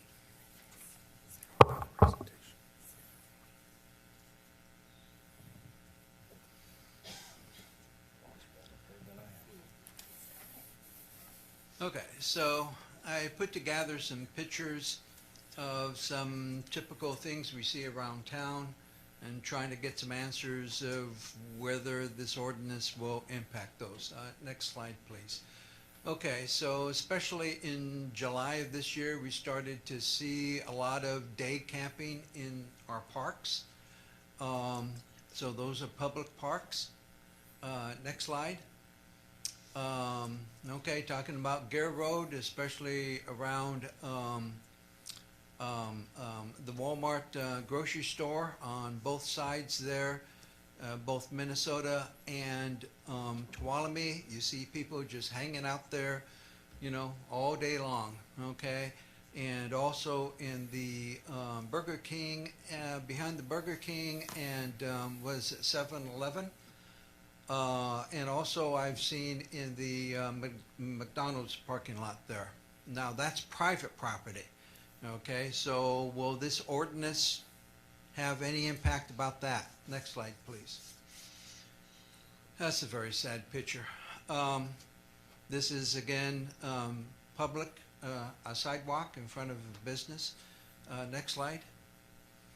This is a compilation of you know, individuals that were camping in the doorways of businesses downtown, and in one case using cardboard, you know, to get some privacy.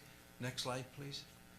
And this was, I don't know if this is private or public property. This is the Chamber of Commerce building, and you can see the camping there.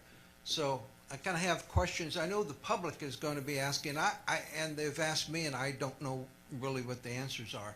So if you can give some information about that, that would be greatly appreciated. Next slide, please. And, you know, eventually the whole goal for this is to encourage the homeless to accept shelter and services, not just to be moving them around. So I wonder, have we talked with We Care, United Samaritans Foundation, Turlock Gospel Mission, and the county behavioral health recovery services about the additional need for services that hopefully the enforcement of this ordinance will result in? You know, things like restroom, showers, rapid rehousing, addiction, mental health programs, job training, shelter. So hopefully we just don't do something that ends up having other consequences and creating other problems. And thank you, George, for what you're doing. Anybody else? Bill?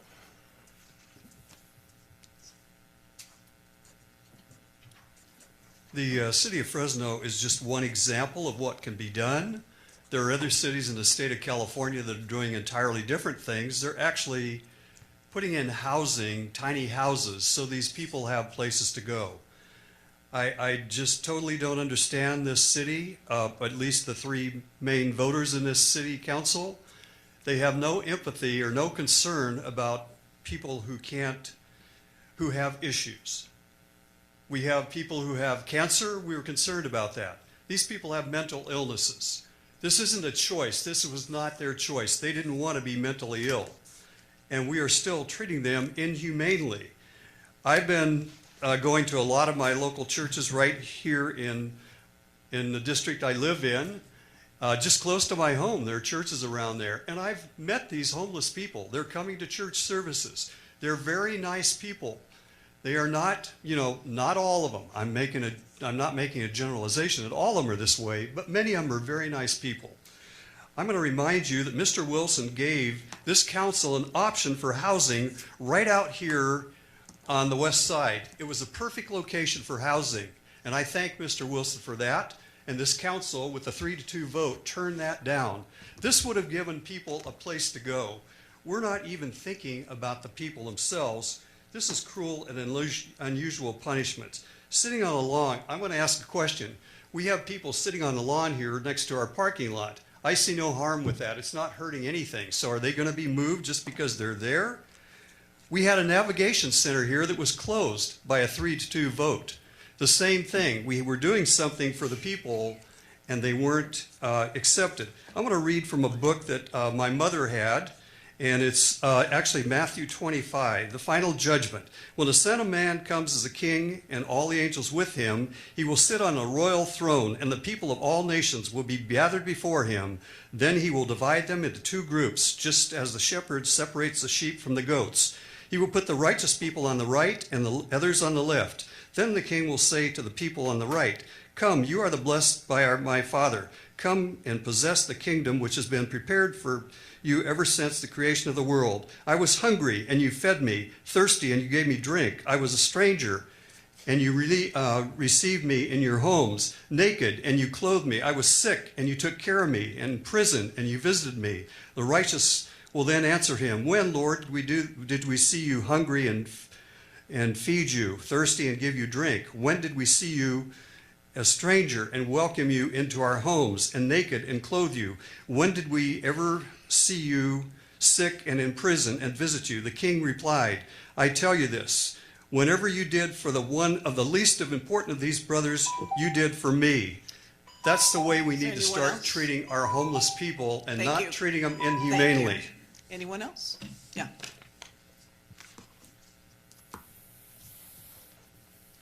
Good evening. So this has been a major issue for me and a lot of us people from Turlock for probably almost a couple decades now.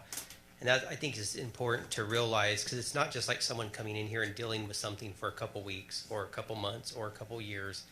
There's been a lot of things that have been discussed and said if we provided, it would help with not having people on the streets and helping our own people, and that these are only our people. And we kept growing and growing and growing as this is going on. There's a gentleman that just mentioned the state of California. Despite spending all this money, it was said too that we would have less homeless because we'd be providing houses, and we ended up with more homeless after that. And there's a bad accounting of the finances on that. So with this, my point though, that I think I want to clarify if this is addressing it too, because during COVID especially, there was a hands-off approach or like order mandate. So it didn't matter even to health hazards.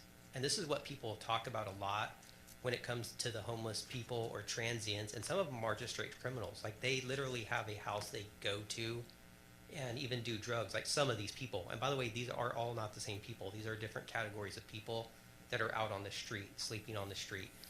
Is that when they're there though, I heard the city attorney talk about activity, illegal activity. Well, the health hazard is the first part of that citizens are saying, hey, because they have so much property and there's so much there, it could be potential fires that start, there's needles left in the parks. So that's not the activity part that we can see that a police officer is going to see and address that crime. Even if they see needles, they can't, I don't believe they can do anything if they don't see it. So people even take pictures of someone doing the drugs. I know there's been videos sent recently of like right outside their business door through the glass, they're literally smoking a pipe or crack or whatever. Police can't do anything with that unless they see it.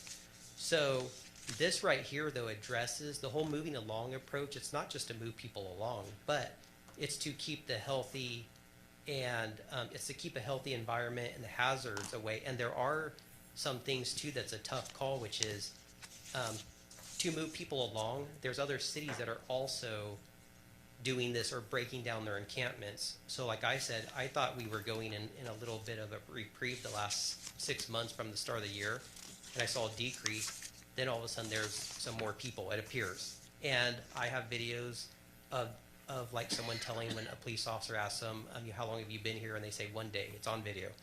So there are those kind of things. So other cities are doing this, and unfortunately, if we don't make it somewhat, try to enforce some laws. I'm not saying to enforce homelessness, but you got to have some laws with the health hazards if there's activities. But other cities are moving them along too. So how much, I've always asked this, and I've actually sent some old posts, I'll send them all to you, about when we started a homeless volunteer work program. Who needs help and what is help for these people? Thank you. Anybody else? Yes, ma'am.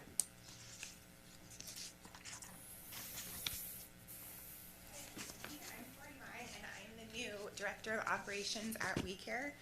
And I do understand everybody's frustrations that are being shared about the homeless in Turlock. However, I think everybody continues to forget that they are just our fellow humans. And this ordinance is not a solution. A solution is creating resources for this population, creating a place for them to be off of the streets and have access to resources. They are unhoused, and therefore they have to be somewhere. You are writing an ordinance that basically states that you cannot sleep, sit, lay, be anywhere. How do you differentiate between the housed and the unhoused when enforcing this ordinance? That is not realistic. You can say that everyone is going to be treated fairly, but I see every single day that the unhoused population is not treated fairly. And then I did want to touch on the reaching out to the nonprofits in town. We have been full almost every single night, turning people away. We do have the shower and laundry shuttle. So on Tuesdays we have laundry. They can come and do laundry. On Wednesdays they can come and take showers. So we are providing resources. Again, we can't force everybody to use those resources. And then with rapid rehousing, we did house somebody this month on rapid rehousing. We're working on our second one. He's just waiting on his lease to be approved. And then through behavioral health, we've helped to house one person, and we're working on a second one with that as well. Thank you. Thank you. Anyone else? Yeah, Travis.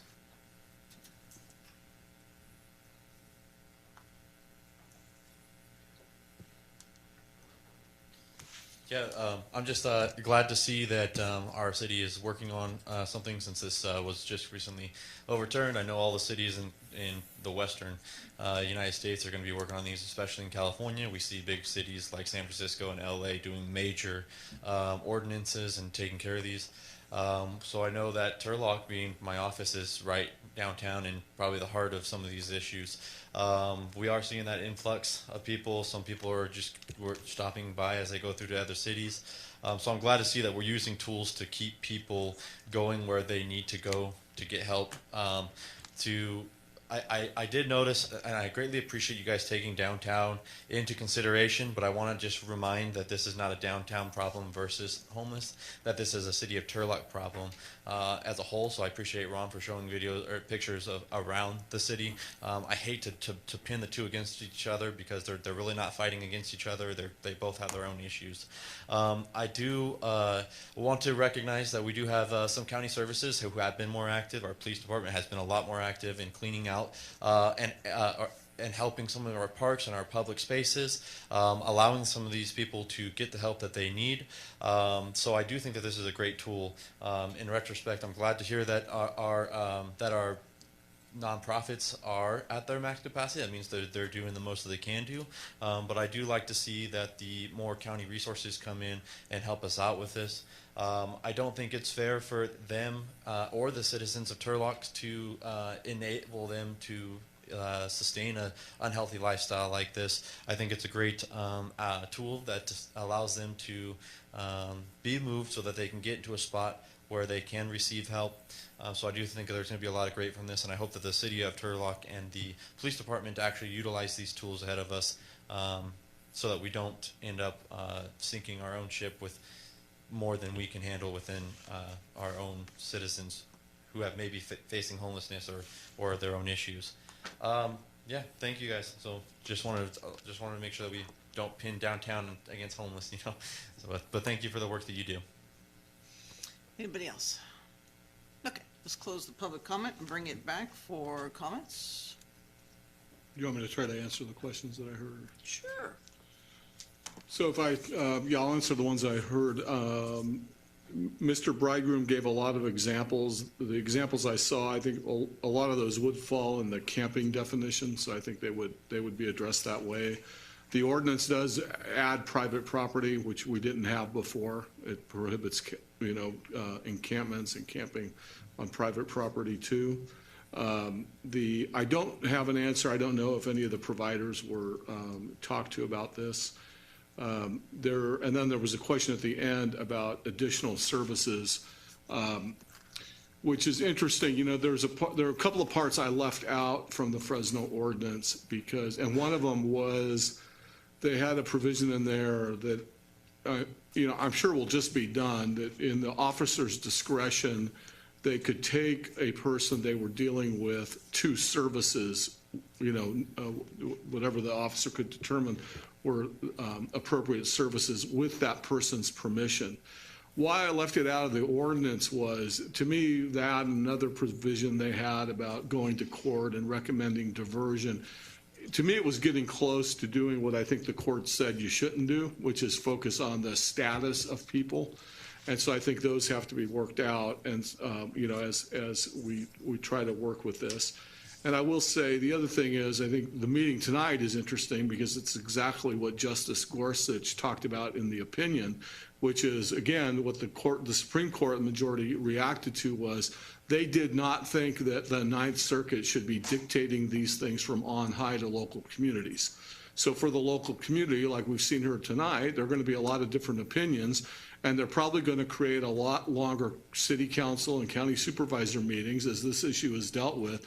But that's what the court said should happen. And I don't think they exactly said this, but I think the strong implication was that the more localities you have trying to deal with this, the better off you're going to be, because you're going to be able to get to some best practices that will actually work. And I know the staff here, we've looked high and low for sort of best practices about what actually works. And I'm going to assume the question about the state government was rhetorical and it's above my pay grade, and I'm only going to answer it indirectly. But I think from at least my perspective on the staff, pushing a lot of money through wasn't the answer. You know, pushing through a lot of money just allowed many things to be tried, but we could never get to the measurement of what was working and what wasn't working. So I think tonight's a nice example of what the Supreme Court thinks ought to happen across America on this issue. Okay, comments? Sure, of course. Mr. Petrolakis, you mentioned the part of the Fresno ordinance regarding, an officer can take someone to services.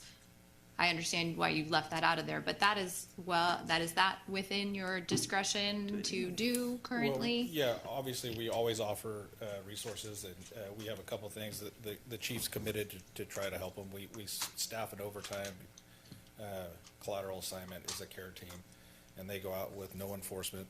They go out to contact them, provide them resources, ask them a litany of questions, give them a handout. Realistically, an officer probably wouldn't be able to leave the city and get them somewhere. It sounds great, but usually it's not that easy. A lot of places are full; they can't take them. As to her point, there's roadblocks left and right. So obviously, drug addiction, mental health issues are rampant. I've personally experienced where at one point you talk to this guy enough times, and this particular day he says, "I'm ready to go to rehab." You can't even get him to rehab because there's rules that they have to be clean for a certain period of time before you take them. They have to make a bed space, get them enrolled, all that good stuff. And as soon as they get high again, the next day they don't want to go. Comments? Anybody? Sure, I'll start. So seeing all those pictures, Mr. Bridegroom, to me shows that obviously there's a lot more work to do. Enforcement is one part of it. Services is another, and those services are going to cost money. So when we have things come up like day centers, like that is another part of us having to solve this. I understand and I believe that we are here to make standards that are upholding what the community wants and shaping the community that we want to live in. And I'm fully on board with camping in public places. That's not safe for the individual. It's not safe for our community at large. The hygiene issue of bathing and cleaning in fountains and splash pads is absolutely not safe, not appropriate. I don't think that's what we need. As I alluded to in my earlier questioning, I have a little bit of issue with 523 parts A and C. I think it's a bridge too far to say that sitting and even lying down in public is, a nuisance. I think that can be normal behavior. I totally respect that our officers are going to look at the totality of circumstances and make the judgment that's there, but I don't think that it's appropriate to sign on to those two parts of it with sort of the understanding that, it's going to be people that look a certain way and are being complained about certain things. So I would like to discuss if we can make some modifications in this, not just take it at full face value yet. Next, anybody? The voters that I've talked to in District 4 are wanting a lot more enforcement than we've been doing. I haven't talked to anybody that had a problem with this. I asked a similar question of Mr. Petrolakis earlier. He gave me the answer. I agree, and I trust our police department. I think one of the first and biggest mistakes that people make when it comes to our unsheltered folks is grouping them all into the same category. So I really appreciate the public comments that came tonight from the folks that recognize and can articulate. Not all homeless people are alike, folks. We have homeless people that do have underlying mental health issues. We have homeless people that are straight criminals and only want lawlessness. We have families that are one paycheck away from losing their home. So there's a lot going on. When I ran for office 4 years ago, I thought we were going to be able to take this undertaking, and I thought by now, 4 years later, we would have already had this problem solved. Boy, was I wrong, especially with the Boise case and the Grants past cases. Mr. Petrolakis spoke about those 3 homeless encampments that were here 4 years ago. I can tell you I was in those encampments at 2 o'clock in the morning and there was nobody home. And I can tell you, you can all figure out, everybody's smart, common sense hasn't left the room completely, what they were out doing and why they weren't asleep like the rest of the town. So Turlock has always had resources. We have been criticized by some of our citizens and our constituents for spending too much money on our unsheltered or our homeless people. I have to have faith in the Turlock Police Department, common sense, and body-worn cameras that our police officers are not going to go out to the park and say, we're going to kick you out for having a picnic because you're homeless, but we're not going to kick you out for having a picnic because you're a mother and child. I absolutely cannot accept that our police department is going to do that. I don't think our police department would do that. And at the end of the day, when we were being criticized for not doing enough to enforce, our wonderful city attorney, who I criticize for being sometimes too conservative, made sure that we had bed space available all the time and that we had resources all the time. We were running the emergency. We were getting criticized at council meetings for continuing the emergency. Mr. Petrolakis did that so that we could have additional bed space under SB 2, so that we would have resources available. Turlock has resources if you want them. But if you don't want them, that's where we run into the problems. This ordinance tonight, the way it's written, I don't want to make any changes to it, Councilmember Abram. I think it's fine the way it is because it's a tool in the toolbox to accomplish the end goal, that is to put the quality of life standards back in place for everybody. Councilmember Russell? Well, yeah, I mean, I agree with much of what Ms. Moniz just said. I think I've never thought it should be easy to be homeless here. And I think that this ordinance gives some tools. It's part of the move along. It also, I think it's one more thing to make somebody want to try to make a change with their life, to try to reach out and get the services that they're wanting. And I'll just say that. So I also agree with the fact that this is about helping everyone. Sometimes you don't know you need help, and it takes a lot for people to ask for help, and they get to the very bottom of the gutter, if you will, in terms of whatever their issues are. I've had so many phone calls or called out to businesses, nonprofits all over the city, complaining that they can't get in, or somebody's been laying there all night defecating, urinating, and now they can't even open their business, or they're scared because somebody's blocking their business now and they can't make money. Those are the things that this is to address. There's no one that thinks that our cops are just going to go rogue, especially on a body camera, to do that. So if we're looking at the totality of circumstances and we see the body camera, this is giving trust to our police officers to be able to help those who are calling, or if we see something, and being able to picture the whole thing where when the report comes, they're going to be able to say, the camera shows this, I saw, on top of that, I saw all this. It's the totality of it, and this is what we need to do to move forward. Can we change it? Absolutely. But should we yet when we haven't started it? Absolutely not. What is the will of council? Move to approve 9A as written. Second. We have a motion and a second. Call the roll, please. Councilmember Abram? No. Councilmember Vixel? Yes. Vice Mayor Franco? Yes. Councilmember Moniz? Yes. Mayor Bublak? Yes, it passes with a 4-1. Thank you, Lieutenant and Mr. Petrilakis. All right, now we're going to have the Legacy Health Endowment. And Mr. Lohr, are you starting this, sir? All right.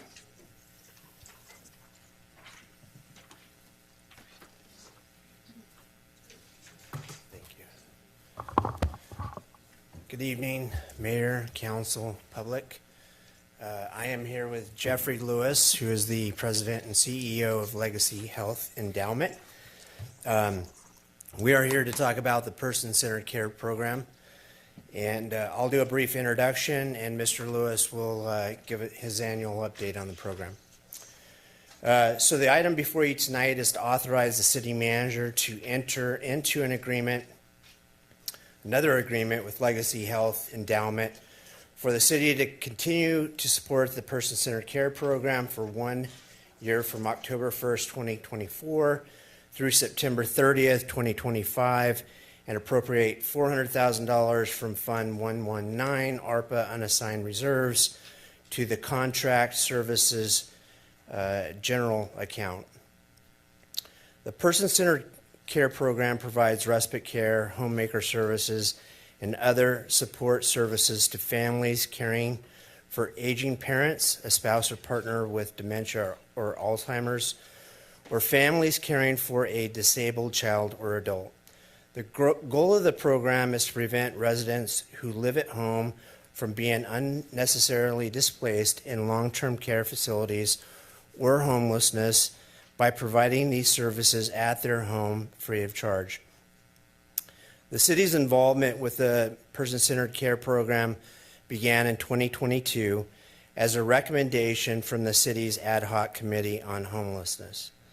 Subsequently, on May 24th, 2022, the City Council approved a 1-year agreement in the amount of $200,000 to help Legacy Health Endowment pilot the program for 1 year using ARPA funds. A second 1-year agreement to support the program was approved on October 10th, 2023, in the amount of $400,000 using ARPA funds. If this recommended action is approved tonight, it will mark the 3rd year that the city has supported this program with a 1-year agreement. As noted in the staff report, as an alternative, the city can support the program using general fund reserves, but checking with our finance department, there are no other city funding sources that can be used to pay for these services. Staff will continue to work with Townsend Public Affairs and our grant writer, one of our staff, to seek future grant opportunities to support this program moving forward.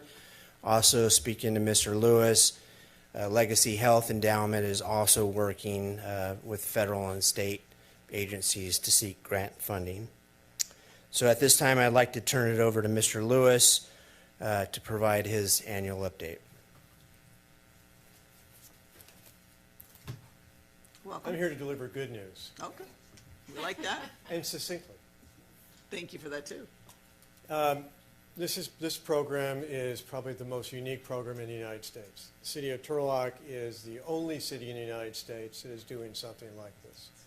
Between the City of Turlock funds, the Legacy Health Endowment, this program has been quite robust. You are serving elderly people and disabled people who otherwise would be in jeopardy of entering assisted living facilities, nursing homes, etc. And with dwindling nursing home beds in this city and across this community, keeping people at home is not just more humanely, it is more cost effective. The kind of people that we see in the program typically suffer from 3 or more chronic conditions. And 64% have 3 or more chronic conditions. 90% suffer from 2 or more limitations of activities of daily living. Might have trouble going to the bathroom, they may have trouble getting out of bed, they may have trouble feeding, various different challenges that they face every day. A number of participants live alone. They are, sheltered by themselves, trying to figure out how to survive. They're 1 foot away from being placed in a hospital or in some cases into a nursing home, assuming you can find a bed. And in Turlock, next to impossible. But the objective of the program has always been to keep them at home, provide a series of services around them, and help them remain independent. What we also have found throughout the last year is 70% of the people that we've seen have an elevated fall risk, which means you go into the house, you add grab bars in a bathroom, you add a heightened toilet seat, you might add a ramp that goes into the house to help keep that person to get in, to get out, to be able to go to the bathroom, to be able to use the house as they need. But we also found 71% of the people screen for depression. 27% of the people screened for loneliness, and 20% for food insecurity, which we dealt with in terms of making sure that they were not food insecure. But the face of growing old in America, or the face of growing old in Turlock, is a middle-income face. It's not about being a Medi-Cal. It's about that population of people who don't qualify for Medi-Cal, who I refer to as the forgotten middle, who don't get services because they don't qualify for home health services without first being placed into a hospital. Once they come out, then they'll qualify for home health services. These kinds of services that we're providing through this program, respite care services, homemaker services, aid both the spouse, who's the caregiver taking care of somebody, as well as a child of an aging parent who's got mom or dad living at home. We have one aging couple, I'll say they're younger than me, so they're in their 50s, caring for a 101-year-old mom. But for those services that she receives, she'd be institutionalized. They would not get 20 to 30 hours of respite care a month. Now, those services are important for both the caregiver's mental health, but also for the care recipient's help, to know that there is a hand up, not a hand out. So that's what this program has done very successfully. Staff recommendations for another year of funding, we would embrace that. But the one thing we will not embrace is general revenue funding. We will never ask for general revenue funding. ARPA funds, absolutely. But for general revenue funding, no, it doesn't make sense. The needs in the city are tremendous. We will couple the ARPA funds with other legacy health endowment dollars. Plus, we have grant writers in DC where we'll go after additional federal dollars for the Administration on Aging for programs that they do, as well as congressional appropriations that we've been successful in gathering previously. Our grant writers in DC, I will say candidly, are probably some of the best in DC. Our mental health program that began as First Behavioral Health Urgent Care Center, which is now La Familia Central Valley, is probably secured $5 to $7 million in federal funds because of the people that we found to give them access to it. So this is good news in the sense of what we're doing, who's being served. I have 2 goals for the next 12 months. One is to offer emergency care for the disabled. And in that case, it's to make sure that if an individual who is disabled on their own, who can't get their caregiver to come in time, we can send somebody in to assist them to make sure that they can get out of bed, they can go to work, they can do whatever they need. And the second thing that I had a conversation with 2 physicians about at lunch, it might interest Councilman Bixel. I'm trying to get a program launched where once a week we will have a physician in place who will actually go into the home and provide medical services in the home. Now, this is old-fashioned. For some of you, it's very old-fashioned. But in my case, it's really old-fashioned. It brings that medical care back to the recipient. Hospitals today are no longer going to be what they used to be from 10 years ago or 20 years ago. Physician assistants like Councilmember Bixel are seeing patients with multiple needs. You can't serve enough people every day. But if we can use charitable dollars, in this case legacy health endowment dollars, to send a physician or a physician's assistant or a nurse practitioner into the home so that person who can't get out but can get services and can communicate with a doctor, we're now saving them from hospitalization. We're saving them from institutionalization. And most importantly, we're respecting them as an individual to stay in their own homes. Thank you. Questions for Mr. Lewis? have some questions. So this will probably be the last funding we have for ARPA because we have to use it. Have we discussed with Stanislaus County any monies that they would have available? I mean, they really truly do get money for this type of a thing. You know, we have an ongoing, I'll be polite and say, an ongoing conversation with Stanislaus County. I don't want to say that every time I call it's deafening, but we keep that conversation going. You know, we'll keep trying. Maybe at some point somebody will actually respond. But, you know, early on, the city manager was challenged by the county executive's office in terms of the population that we're serving. The population that we serve today are Medicare recipients. These are not people duly eligible who would be eligible for other programs. Okay. These are people who are not eligible for other programs. And if they are, we're only using legacy health endowment dollars to make sure they get access, if not city funds. Okay. And then obviously it's successful. It's a needed program. I'm glad that we have a lot of grant writers on this. So can we get updates on it beyond when our funding ends? I think it would be great that the people of Turlock continue to get my apologies. updates. Yes, this is a program that we intend to keep in place. My board has been making it very specific. So our objective is to grow different services, to try them, to make sure that we can say, all right, we send a physician or a physician's assistant into a home. Here's what they've done. Here's the cost effectiveness of this, to show other cities across California, as well as show the state of California, the Department of Aging. It's not all about, you know, somebody else's idea. You can come to rural California where we live, and we do things here very different because we actually care about people. What is it that the middle income, what happens if they can't, if we don't have this? Typically, so if you take a married couple, where one spouse is being cared for by the other spouse, think of it this way: you have one household income where you are caring for, so you have that one household retirement income. That might be some Social Security, it might be a retirement account, whatever it might be.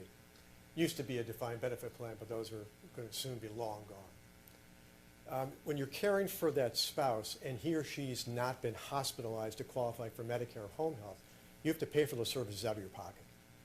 So there are two things that happen. You're taking money out of your retirement nest egg to do this.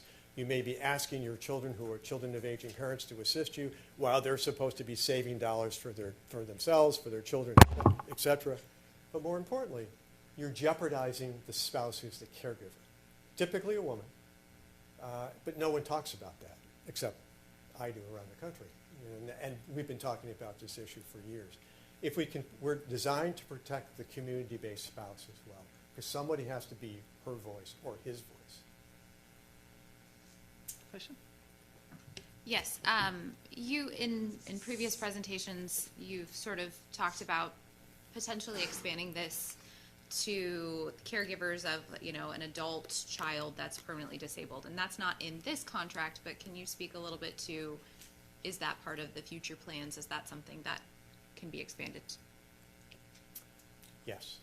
So I'm the president and CEO of two healthcare foundations, Legacy Health Endowment and the EMC Health Foundation.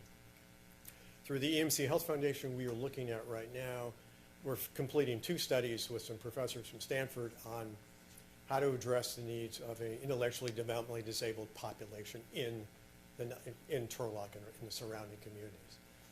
Once those reports are done, we're building a strategy around that to try to figure out how do you help those families. The second part is what I referred to earlier, that we will expand this program for emergency services to someone who is disabled in a home, who can't find their caregiver. Caregiver might get COVID, might get sick. Somebody has to come in once a day to help them. We already have that designed. We have already negotiated with the provider to provide those services. It's outside of this program. It likely will be Covenant Care Home and Hospice as our partner, and they're ready to roll. I have questions. Okay. Hi. Okay, so I know you have a pulse on this, and I know you collect a lot of data because I've seen reports from you. I want to know, what are your greatest concerns for Turlock's aging population and our seniors? One of my greatest concerns is the lack of political commitment to addressing the needs outside the city of Turlock. What the 5 of you do is quite unique. Other cities do not do this. The county does not do this. And the fact that either Stanislaus County nor Merced County really tackle these issues is very sad. The future is, how do you help a middle-income family, age in place successfully? You're not going to provide every service possible, but we have to look in ways in which to take care of everybody, not just a Medi-Cal population or people who are dually eligible for both Medicare and Medi-Cal. I worry about the forgotten middle, because those are men and women who've worked all their lives, saved, tried to save for retirement, done everything the right way, and then when somebody gets sick and somebody gets hospitalized and they watch those retirement incomes from here dwindle down to here. And that is what keeps me up at night. Okay, so let's talk about women for a minute. Sure. Okay, so usually in our aging population, we have women, they're aging in place, they're the caretaker spouse. How do we protect our women spouses from spending down their monies in order to just be eligible for Medi-Cal coverage? Today, a married couple where one spouse gets sick and is in jeopardy of being placed in a nursing home has one choice. It's divorce. Mm-hmm. The only way she protects those assets is to divorce her spouse or partner. That's today. Now, the state of California has raised the limit on how much money can be protected by a family. I can't remember the actual number right now. But when you're facing that reality, for someone you've been married to for 30, 40, 50, 60 years, your response is, I'm just going to spend the money and God's going to take care of me. Well, hopefully that's what happens. That's why these kinds of programs are created. But when that doesn't happen, and for the first time in her life she's poor, and she's trying to figure out how the hell to survive, it's too late.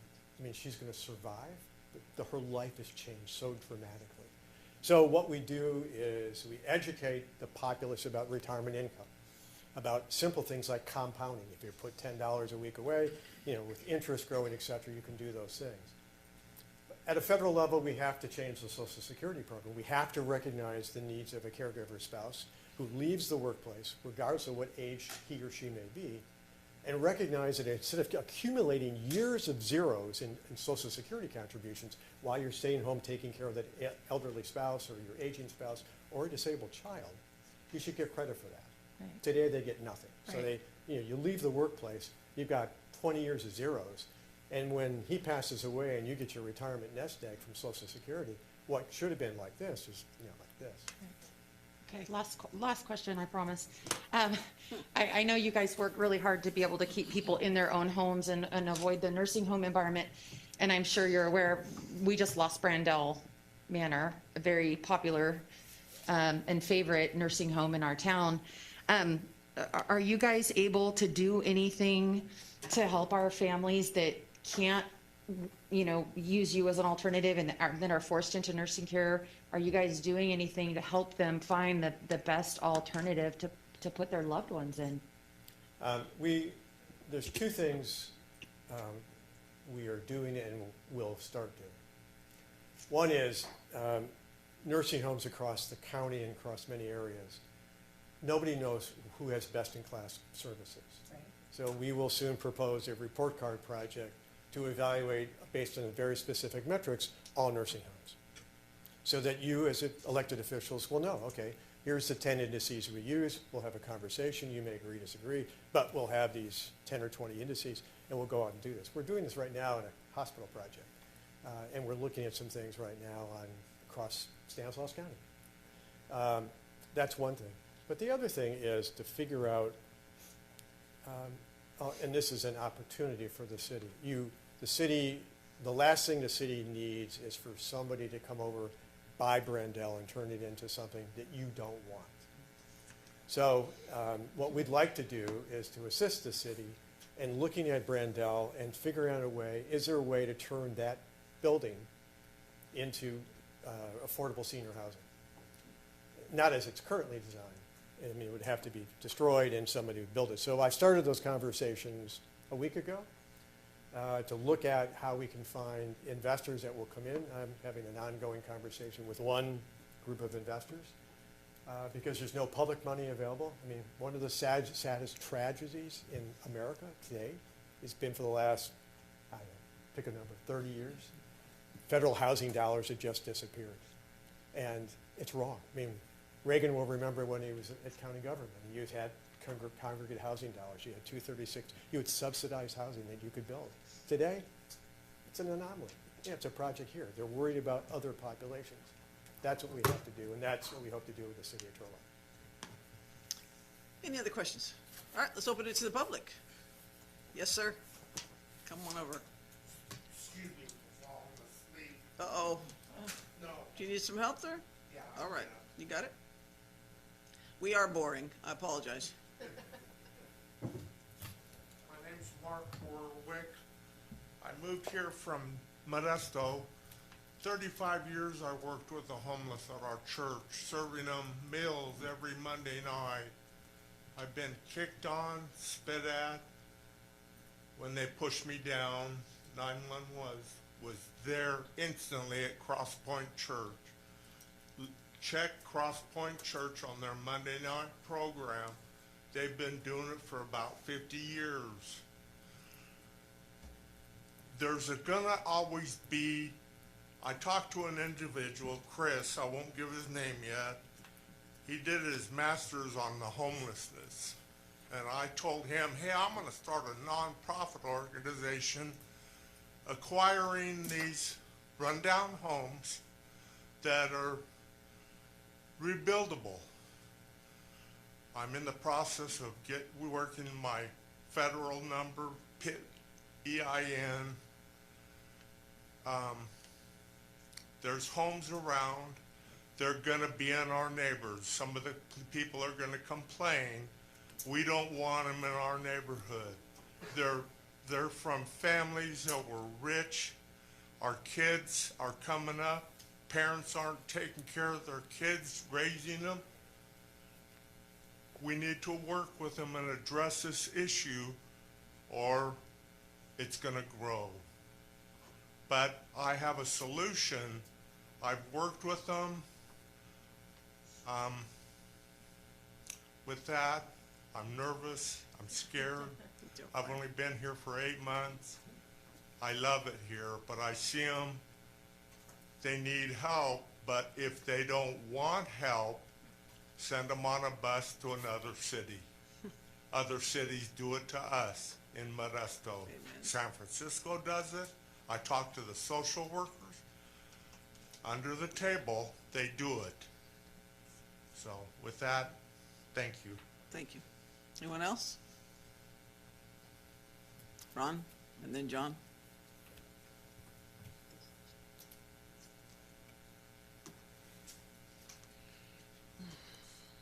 Yes, much needed stuff. If I remember correctly, the first time you gave a report a year and a half ago or something other like that, you actually showed a chart to where you didn't have names, but you said, you know, a woman who was 65 and needed handlebars and things like that. I thought that was great because we could actually see, Sure.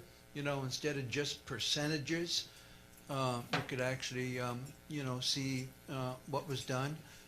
Maybe you've been giving that information.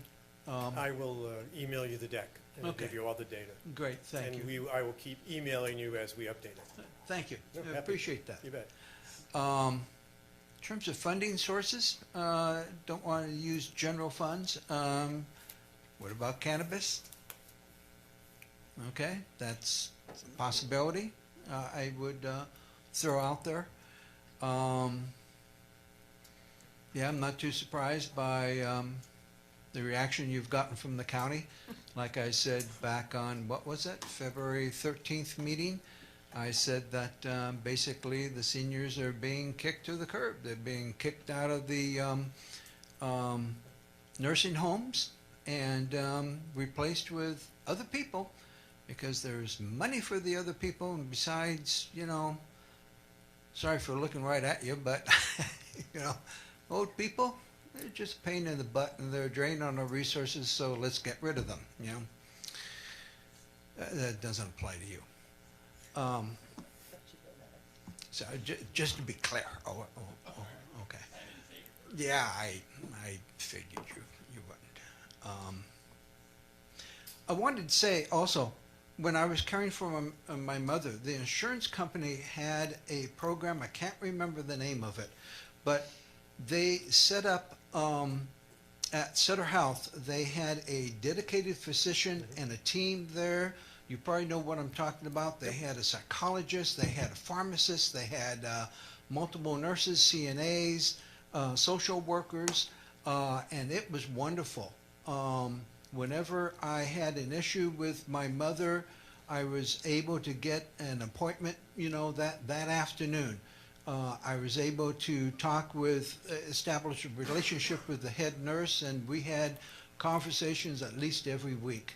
And maybe some of the insurance policies can help provide some funding for some of this stuff. Yeah, the challenge facing. Thank you. No, the challenge, great point. The challenge on the insurance side is everybody's buying a different Medicare Advantage plan.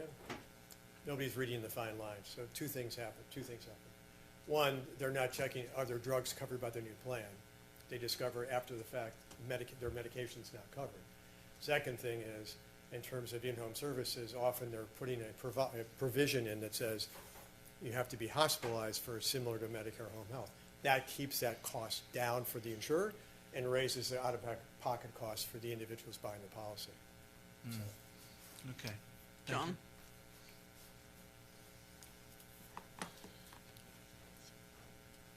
As someone who over the past year has been in the hospital 3 times and emergency rooms 5 times and everything else like that, I'm getting older all the time and everything else like that. So these are things that, I look at. I am blessed. I have great relatives. I have great friends and neighbors and everything else to help me out. But as time goes on, I remember back when my grandmother, who passed away here, she was able to get into a group home, in other words, like that.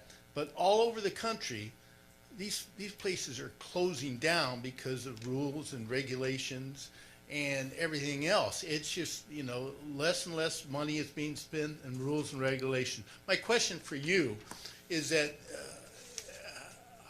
are you worried about rules and regulations from, if you're taking money from the county or the state or the federal things? I mean, Turlock can give you money, but if you start getting money from all other sources, grants and everything else like that, what kind of problems do you run into? Thanks. Historically, I've never run into any problems because we edit the contracts. So if there's language in a contract that doesn't work for us, we modify the contract and then you have a negotiation. But I can tell you in a real life story where this happened with a very large company dealing with retirement security for women. The chief government affairs person came to us and said, we want to underwrite this project and here's $250,000 and put it in a letter. And then we finished the project. We wrote this publication called What Every Woman Needs to Know About Money in Retirement. We sent her the draft just so she could see it because we wanted to get a quote for the president. She wrote back, she sent back a red line and said, this is unacceptable. You need to promote these kinds of products. And I wrote back and said, next time you do a grant agreement, you might want to read the contract because this is how it has to be done. My point is, we have great lawyers who look at everything and know what we're doing. While we spend money on lawyers, we do it very specifically to protect ourselves from that problem.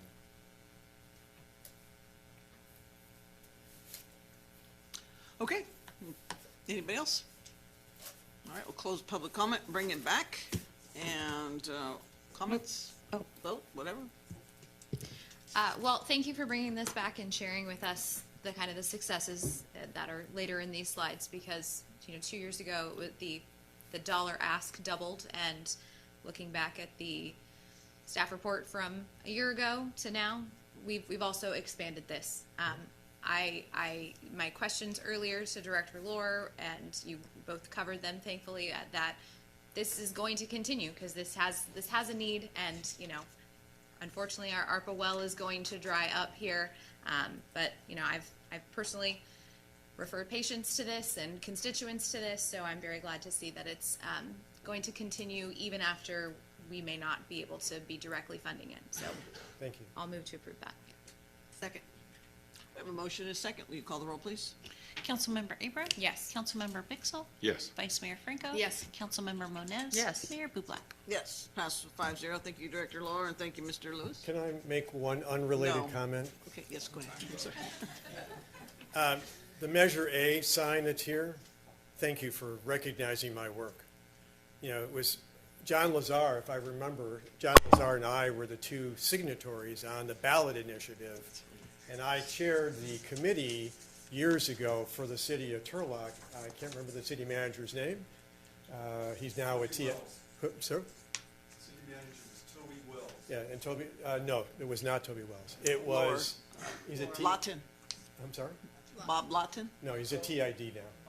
Michael Cook. Michael Cook was the acting city manager at the time. So I chaired that committee to get to the point where we would have a Measure A. So I wanted to say thank you for having that sign there, and I really appreciate all your PR and thanking us for our work, because, but for the fact that former Mayor Lazar and I signed this document to get this done, you have to know the history on this, which was I was pushing for 2 cents the first year, 1 cent the second year, and then whatever we did the third year. And the reason for that was to give you, as the city of Turlock, a lot of money to work with. My committee members didn't agree with it. We settled on Measure A, and that's what passed. So thank you for the credit of what we're doing, and I really appreciate giving us great credit for that. Thank you for that. Mr. Sims, you ready? You got somebody online too, right? All right.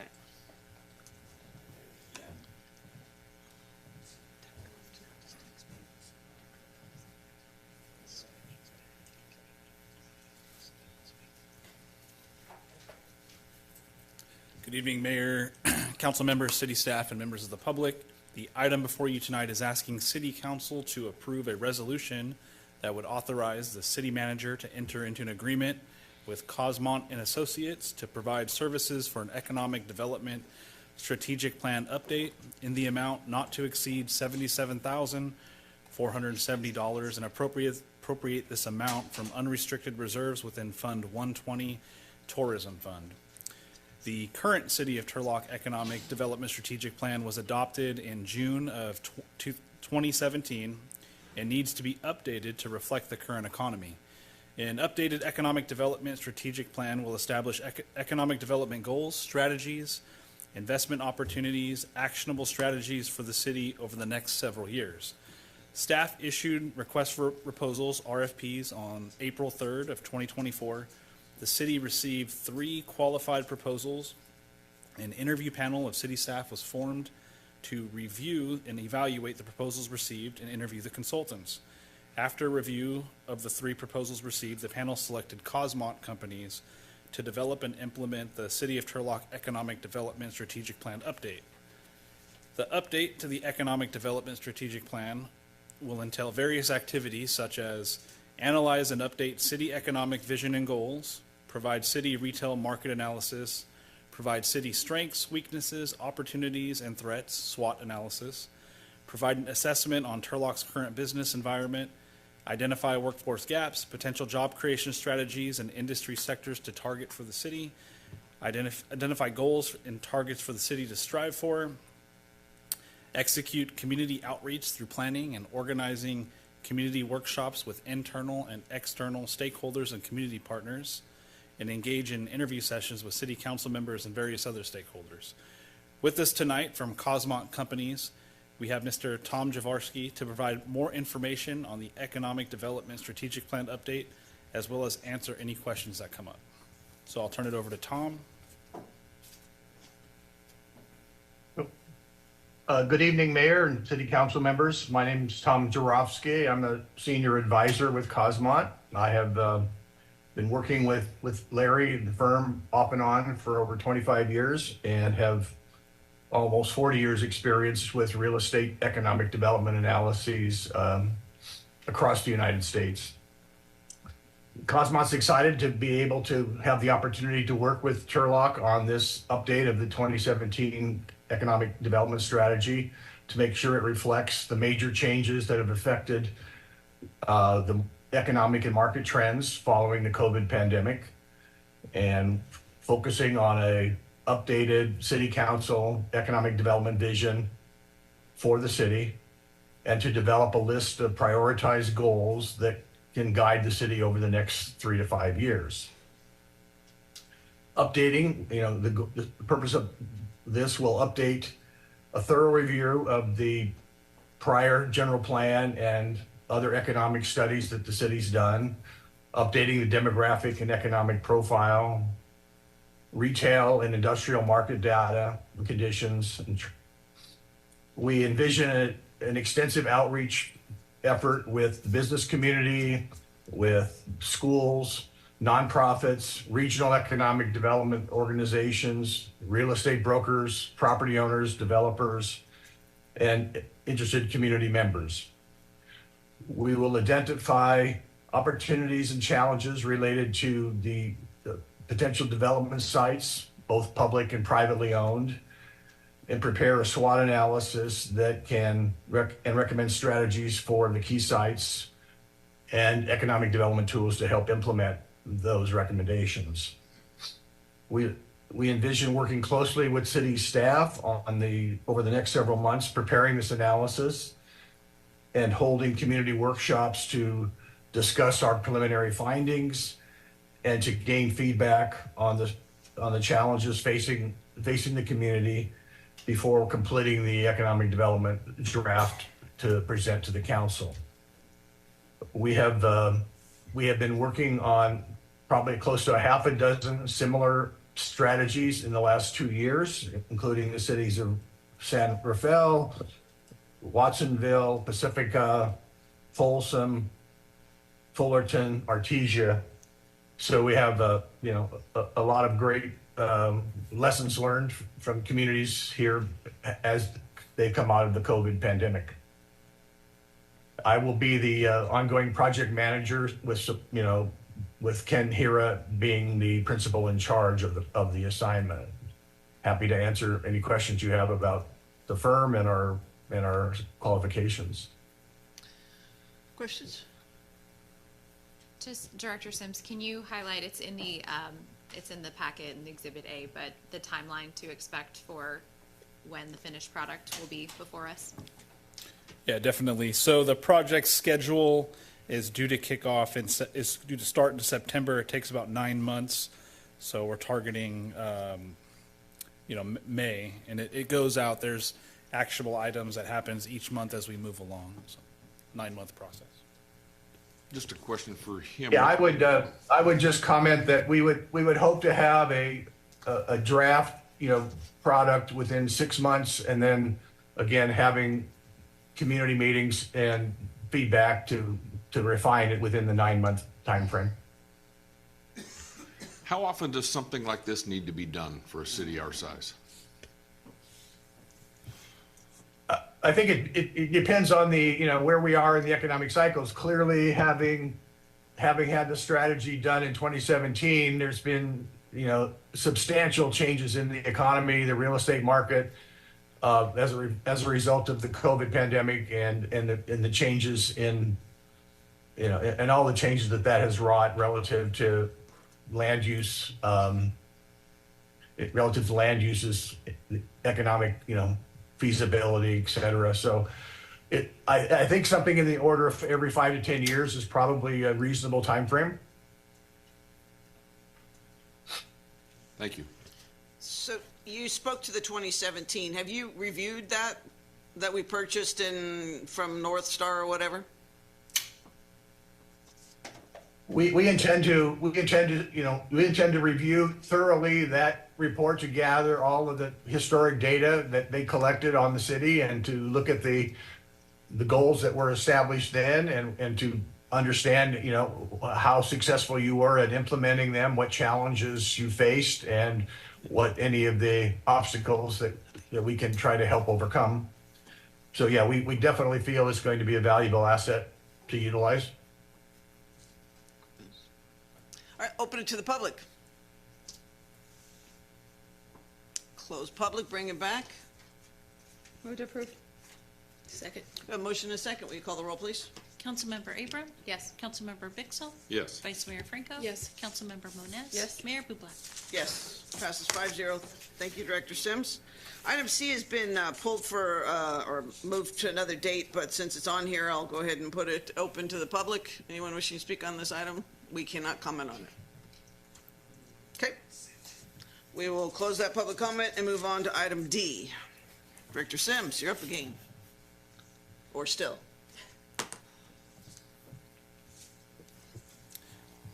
The item before you tonight is asking City Council to approve a resolution accepting the Turlock Downtown Property Owners Association 2023-2024 annual report. In 2023, City Council renewed the Downtown Turlock Property and Business Improvement District Agreement, contract number 2024-158, between the City of Turlock and Turlock Downtown Property Owners Association, the TDPOA. Pursuant to this agreement and in accordance with the California Streets and Highways Code, Section 36650, the TDPOA is required to submit an annual report. In addition to the annual report, attached are the TDPOA's financials. The purpose of this annual report is to describe the organization's financial, promotional, and maintenance-related activities in the previous calendar year. With us tonight from the TDPOA, we have Mr. Travis Regallo to present the annual report as well as answer any questions if there may be any. Good evening. Good evening. Another PowerPoint tonight. All right. Let's see. So I'm Travis Regallo. I'm the director of the Turlock Downtown Property Owners Association. We are the association that oversees the downtown district property and business improvement district. If you're unfamiliar with it, I'll tell you a little bit more about it. But in general, we just oversee the downtown corridor. This is a map of our district. We did expand in our last renewal, which is what you'll hear me refer to. The orange properties is our original PBID, and then we call it the blue zone, which is on the map as the blue properties, a little easier to identify. This is our first year completed of our new PBID agreement within Turlock, and so it's kind of a transition year because there was several major differences in our budgeting process and how we assess the assessments and then the dollar amounts. So it's kind of a weird year for us in the first year because of the way that the funding cycles go. We don't actually get our funds until like January, so half the year we operate with our reserves and in reserve, but we still managed to accomplish everything that was on our tasks, and so I'll go over that with you. The following report that will outline the activities of Turlock Downtown Property Owners Association during the fiscal year of 2023 to 2024. Our fiscal year is from July to June. The TDPOA manages the affairs of the Property and Business Improvement District covering the downtown core of Turlock. The association is governed by a board of directors numbering between 7 and 10 members. We employ an executive director, which is myself, to manage the day-to-day operations, and we contract with outside vendors for maintenance and special projects. Additionally, we utilize external accounting firm to handle our financial transactions, prepare reports, and manage the finances of the association. Actually, she was working on our tax return this week, so some of these numbers in here, I mean, we keep strict accounting of our numbers, but some of our numbers, they're just in here, they're referenced as not final until they're in our tax return, so just keep that in mind. There may be some little changes, but if there is, I will report that back. This is our board. Our president is Danny Mann, our treasurer is Dan Tallman, and then our board members there, oh, the slide got kind of shifted, but Harold Boucher, Jeff Chapman, Sergio Gutierrez, Alta Fernandez, Lori Smith, Will Wyersig, Amy Wilson, and Randy Woods.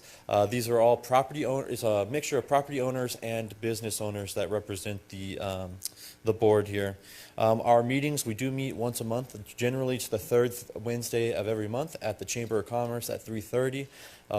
Our meetings are published on the Chamber of Commerce door and on our website. So if you guys ever want to attend, please make sure you check those out. And they are Zoom as well, so you can always ask for the link for Zoom. They are public and governed by the Brown Act. Some of our events that we've accomplished, that's one of our big things that we try to do for the downtown core, is to promote all the events. The sense of community, be the heart of the community. Some of our 2024 achievements, as it's the first year of the agreement, we successfully expanded our district, which was the map that I showed you. The traditional events that the Turlock puts down with each new aspects and expansion. So a lot of our events were actually greatly expanded this year.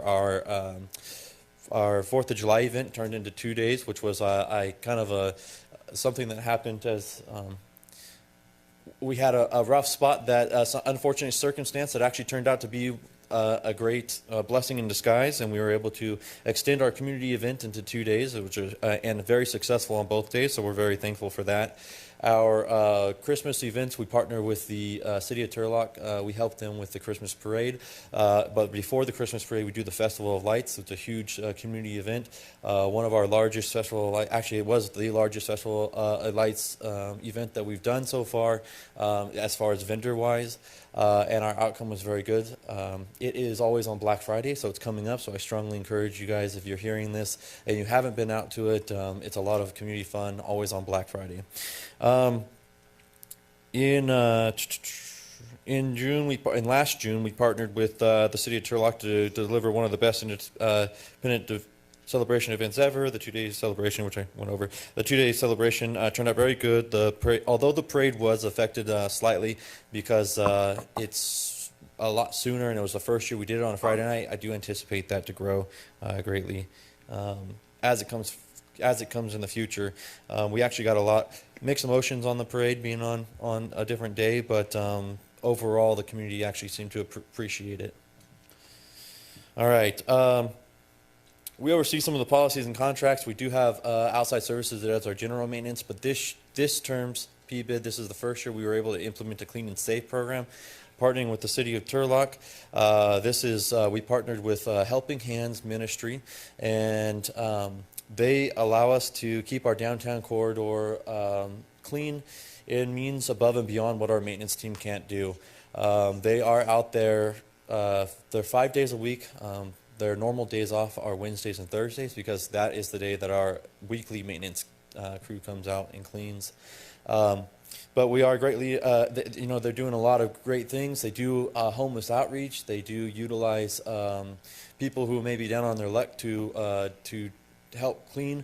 As you can see, they got a team there in the picture with everyone in their vests. So they come through and they clean all of Turlock, but we have them clean the downtown corridor every morning, and they utilize gift cards and help out those who may need more assistance. So it's a great program, and we're having a lot of successes. And the other thing that this has enabled us to do is the businesses now have a call line for an outreach. On top of what the police department does, Liz will actually show up a lot of times, and so we don't have to burden the police department for simple things. She will mediate or bring in the county services. If you know Liz, she has a greater, she's able to handle a lot of our homeless community more delicately than any of us, so she's a great asset. Landscaping maintenance, Stewart Landscaping is who does our landscaping maintenance and most of our special projects. Pictured here is some of the special projects we were able to complete this last year. Actually, a lot of these projects were some projects that had piled up on us or been very substantial burdens to our budget that we were able to strategically sit down with the City of Turlock, the vendor or the contractors doing the work, and get these to be almost probably a quarter of the price of what they would have been, which we're very, very grateful for. I know one of these projects on here was a collaboration with the city of Turlock. We paid to remove the bricks and address the tree rooting issues, and the city of Turlock, while we were in there doing our work, they were able to come in and do their work essentially at the same time, saving budget for everyone because we were coming to the table and planning the maintenance issues ahead of time. And so instead of, fixing something and then having to tear it back up to fix it again. Feel free to stop me too if you see something you have any questions. The flower pots, we do partner with the Turlock Garden Clubs. They plant the flower pots twice a year. It's about $1,500 each planting for us to do, but they do a great job. It's a community event that we greatly appreciate. It makes the downtown corridor beautiful.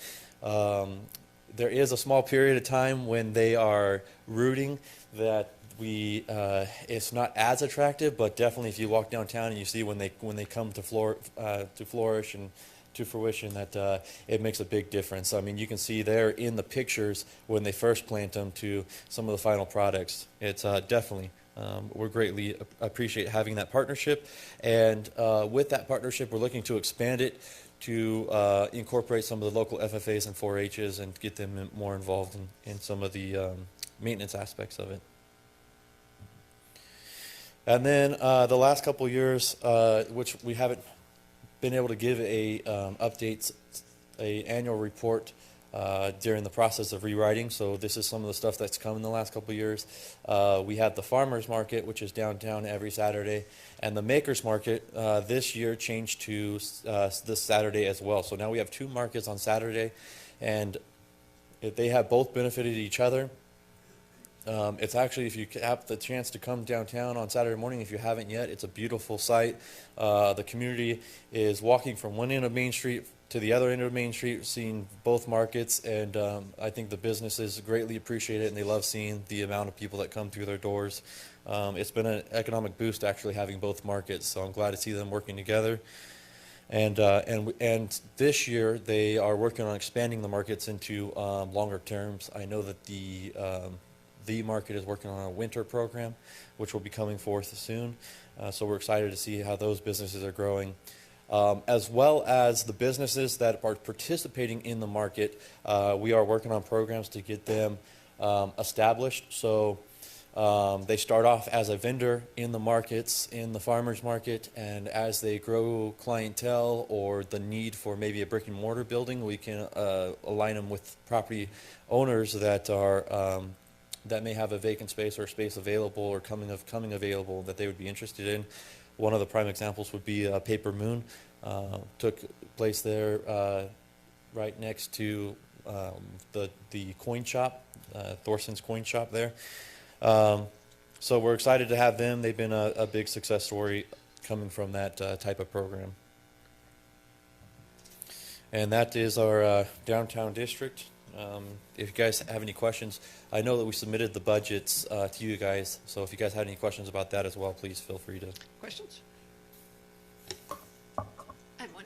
I see in here that we have, on your profit and loss statement, you have a $35,450 amount for tree pruning?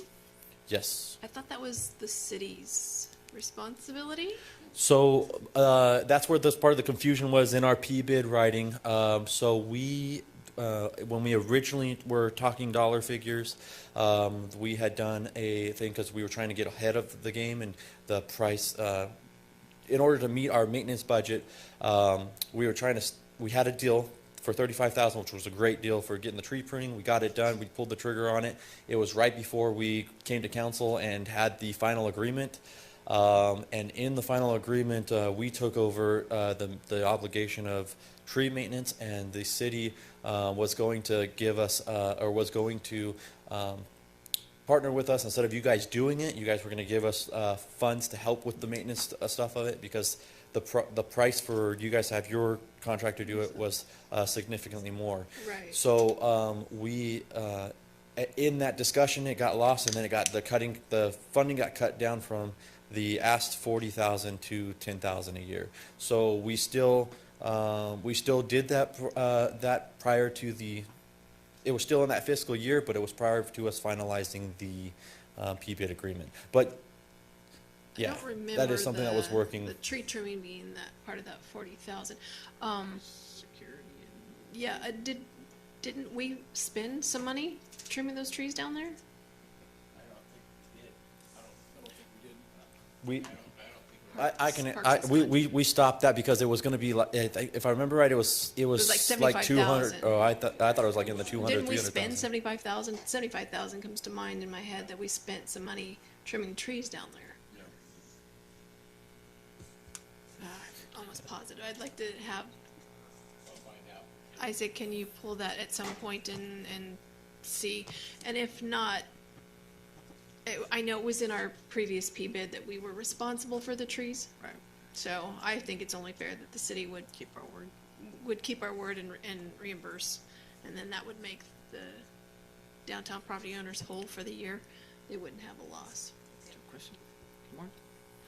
So, the last 2 years, many of the department heads, to include Director Sims, we've met with TID, and they keep saying, yeah, they'd love to help with lighting, the garbage cans that are like solar, so that people can't be like jumping in there and throwing stuff around.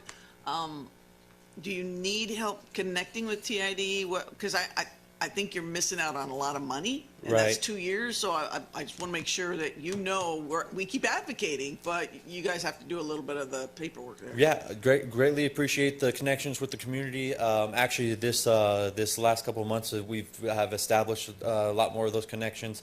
I don't know, there was some projects we were working on before with TID, and so some of those projects may have been put on the wayside or taken care of in other manners.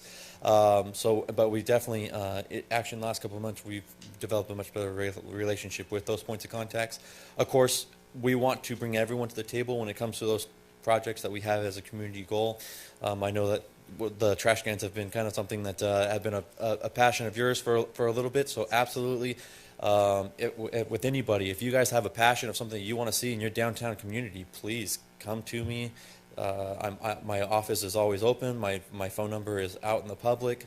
We're in the chamber. Send me an email. Come to our meetings, and let's get those projects going, because this is our community, and if we want to see it in the downtown, let's do it. So. Any other questions? Yeah. Where are we at with the park bench bids? Because we asked for those to be bid out quite some time ago. I don't know. Okay. Yeah, Do we you need know? to finish up on that. So that was one of the things, I know we have a few people retiring since then. That was one of the things that I think got brought before council. It was right before our P-bid renewal, and it got pushed to the wayside. Since then, some of the needs have changed, and so I think that's it.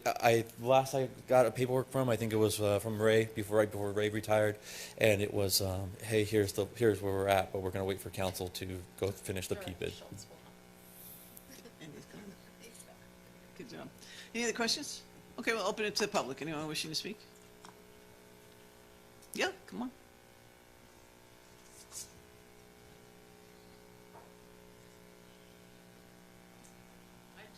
I just wanted to say that the drone show was great. And I understood there was a grant or something that was going to let us do 4 drone shows with that grant money. 3.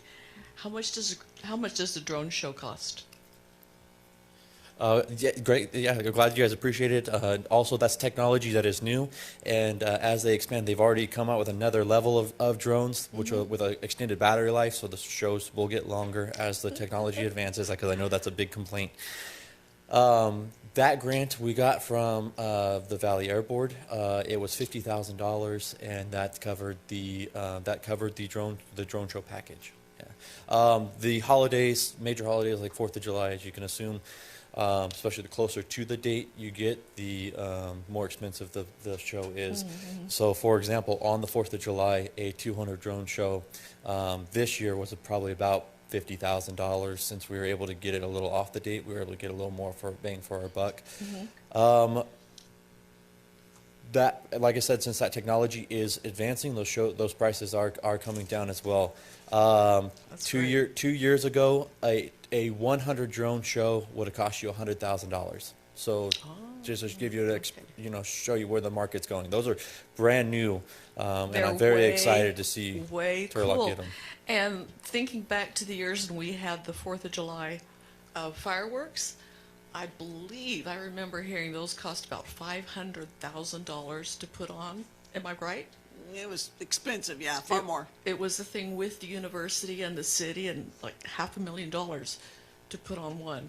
And so drone show is way cool. Thank you. Anybody else?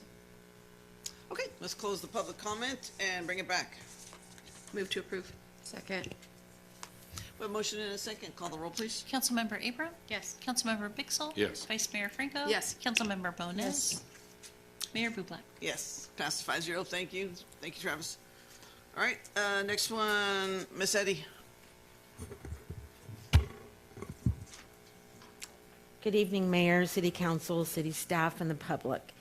The item before you this evening is a recommendation from the City Manager to appoint and employ CalPERS retired annuitant Gary Hampton as acting City Manager.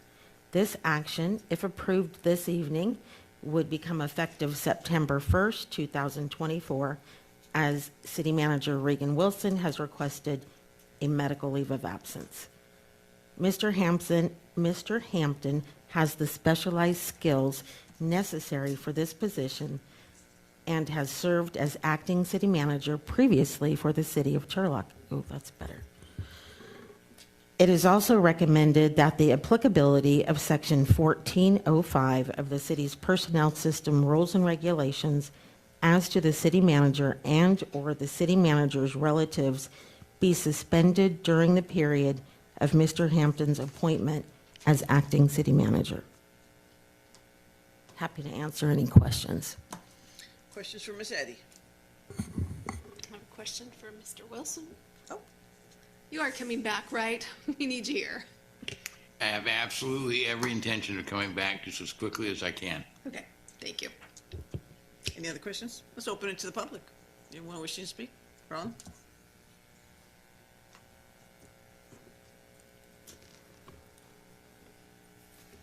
I'm glad to hear that you're planning on coming back.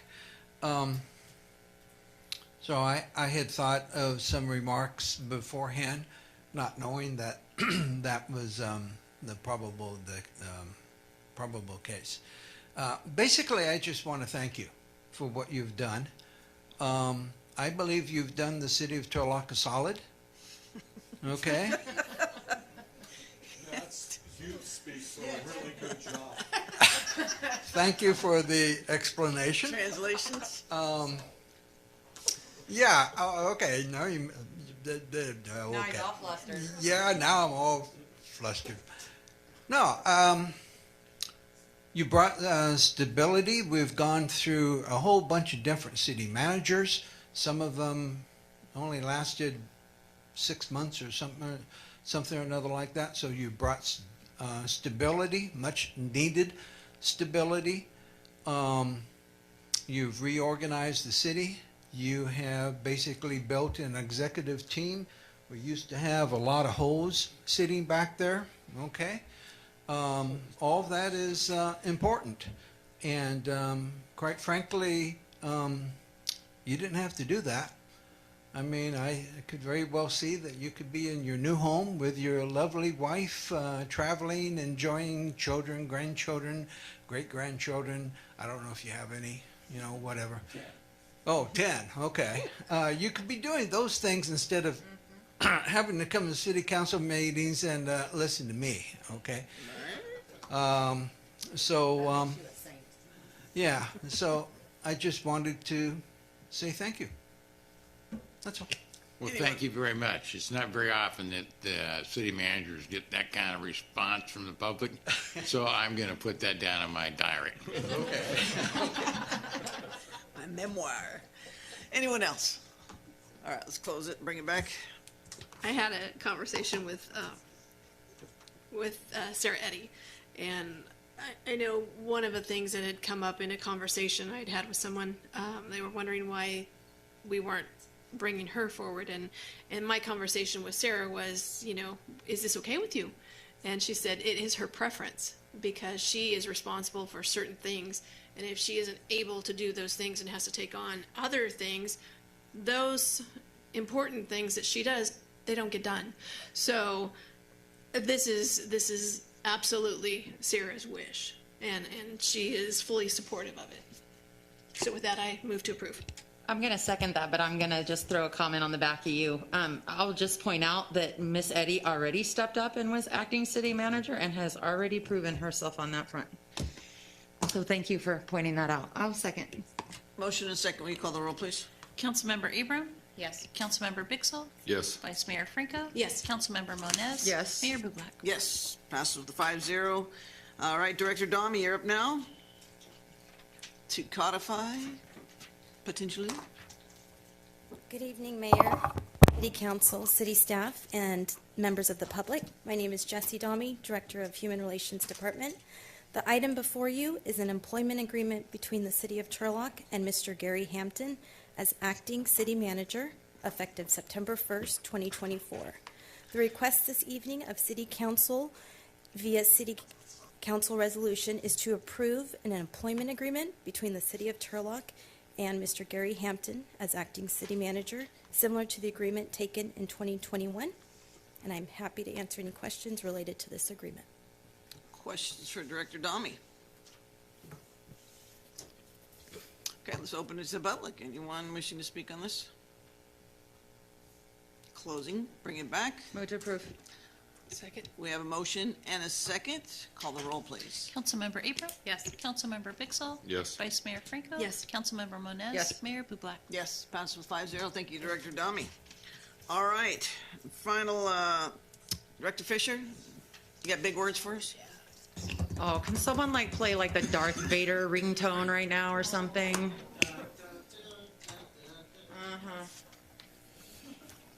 Good evening, Mayor, Council, members of the public.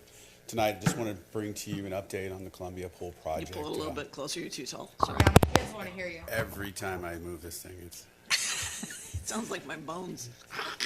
so we've had some significant progress since the last time we talked. We've also had probably one of the hardest months that we've had, organizing all of the trades on site, and it's, and it really became a small site when we started putting the restrooms in there. It became somewhat challenging. It became almost unsafe because we had a lot of these open trenches and we had a lot of people trying to get where they were going. They had one way in, one way out. But I'll start with what we've accomplished. The restroom buildings have been installed. The pool heater gas line has been installed. Water, sewer, and electrical communications, pool conduits have all been progressed towards final completion. The tile's been installed. The CMU wall and the fence was completed. The site pads for the utility stubs for the public restroom company have all been completed in preparation for the mechanical and the chemical mechanical room. This week we finished the communications, electrical and communications, all of the underground work. We're going to install the storage and concessions buildings, and this is what drop-in building similar to the restroom. All of the footings for the lights, other underground stuff has all been completed. The trash enclosures, have all been set. Due to the size of the site and how it got small, and we took a closer look at it. So when we put the restroom buildings in, we really had to limit the amount of contractors because it just become unsafe. We had buildings that were moving and going through all there, and we really didn't want to get anyone hurt. And the reality is the public restroom company had a pretty big footprint, and no one had anywhere to park. And they were traveling long distances to try to get to their tools and their work. So that solution, we looked at it, and the solution was like, well, we got to create better access to the site. So the contractors moved to make additional access points to the site. So once the underground work is done, which is this week, it's really the surface stuff, and we can move forward with that much more quickly and safely. Plus, we have the additional access points. For next week, we're going to look the pool deck, and we're going to install the drains and get that ready for the pool deck. Mechanical and chemical buildings, so that'll be the last buildings that'll be installed next week. We're going to do all of the shade structure footings, all of the finish the trash enclosures, and start the landscape irrigation projects. we worked really hard with the contractor to, you know, try to make up as many of these days as we possibly can. The staff is still working, you know, to understand the final completion date. Obviously, we're going to miss the August, the goal of being August, but, you know, we figure there's about 25 working days left, you know, to fill the pool. So we're hoping that, you know, we can get it right at the end of, you know, the end of September. Someone commented on the budget, and I wanted to bring an update. You know, so there's only been 14 change orders, and they total about $90,000, which is about 27% of the contingency money, which is overall the project is on budget. So we're really proud. We're really proud of that. And I'll take any questions if you have them. I just want to say thanks for the hard work. I am aware you guys lost 25 working days this year because of all the heavy rains that we've had. It's pretty unprecedented. I'm still going to nag, and I still want you to hurry up, but I recognize everyone is working very hard, and we do appreciate it. It is going to be amazing, awesome, and state-of-the-art when this baby gets open. We are excited. Yeah, the restroom buildings actually really surprised me how well they turned out. Yeah. And one of the things I think too is that during National Night Out, we got to meet a lot of the kids and a lot of the community members and like what the pool meant to them, and that really I think that really generated interest in me. It was a big deal, and I remember as a kid going to this pool, and I remember being 50 cents. Maybe we bring that back, but I'm working on it. yeah. Thank you. Oops. Anybody else? Okay. All right. Thank you. All right. And finally, council member comments, announcements, or future consideration all at once. How's that? I'll chime in for future items for future consideration. So at our last meeting, there was some public comment about our needs at the animal shelter. I know that's been on everybody's radar for a long time in conversations I've had with our chief and Firth Regan. So I would like to see something come forward that would be a study or a needs assessment or something to really understand what a community of our size with the animals that we are processing, what that facility might need to look like, an updated idea of what it would need to cost, because it's been on our CIP for a very long time. And, maybe the potential of public-private partnership or private-private partnership with, we have a UC Davis veterinary satellite site doing other things. Can we, maybe get to build something that really meets the community needs and expands services. Second item, potentially, I'd like maybe an update on our website process. Ideally, an item to say go ahead with a live new website, but it's been a long time coming, and it's a great need, especially as we are working on our communication plans and things. A new website will mean a lot in what the city can do to communicate with our residents. Councilmember Dixon? No. All right. Mayor and I had a chance to walk Pedros Road. Beautiful pavement. We had fabulous comments from the people up and down the street. They are ecstatic about it. Of course, people are now driving too fast, so they want speed bumps. No kidding. But the compliments and thank yous, because it's been over 30 plus years, more like 40 years 46. since we've done anything. So everyone was happy about it. Continuing with the roads theme, unfortunately, Road Doctor's not here, because I was going to give him a great big shout out. StanCog had some unexpected grants from the state of California, and they had an open bid for those grants. Road Doctor received 5 of the grants, $913,000 for traffic signal on West Main and Tegner. And then he brilliantly phased Gear Road into 4 phases and got the maximum for each phase of $1.2 million for a total of $4.8 million for our Gear Road. So he was, Turlock got more than any other municipality in StanCog. So it was fabulous. We got compliments from one side and jealousy from another side. It was a lot of fun. Done yet. Sorry.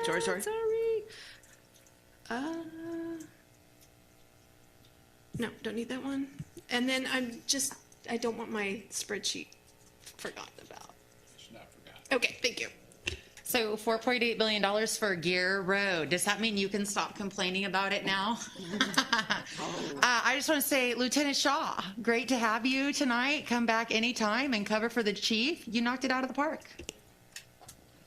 I want to make sure we look at what was spoke about earlier about the senior roof, because I know that we allocated money for that and Marty Yerby. And so if it got misused, we got to find out what happened, because those were guarantees that. Okay. My Marty Yerby's good. No, we said both. So, and I think it was Bill Fagan. But and then also, as we look at the economic development, I would like to start to capitalize off of that, whether it be trying to get people involved in LED lighting, more lighting, safer community, whatever it's going to be. We need to start looking at where we can take it from just where it's at to make it better, to help all the communities, the businesses here, if we can. And we have closed session.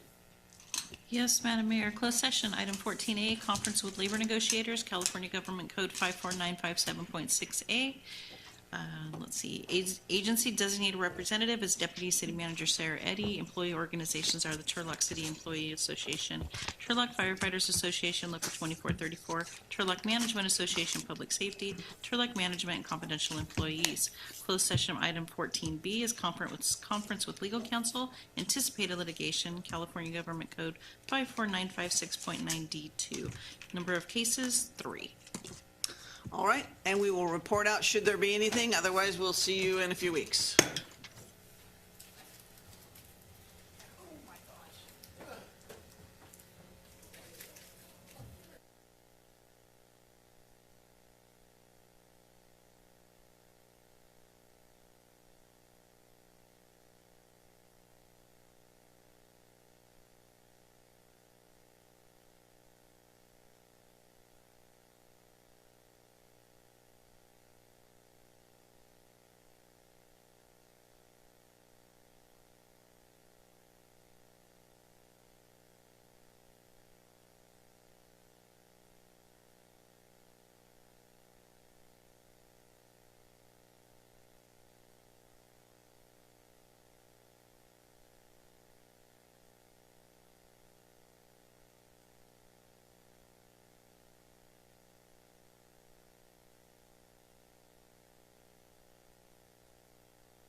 right, we're reporting out that there's nothing to report. We'll see you at the next scheduled meeting.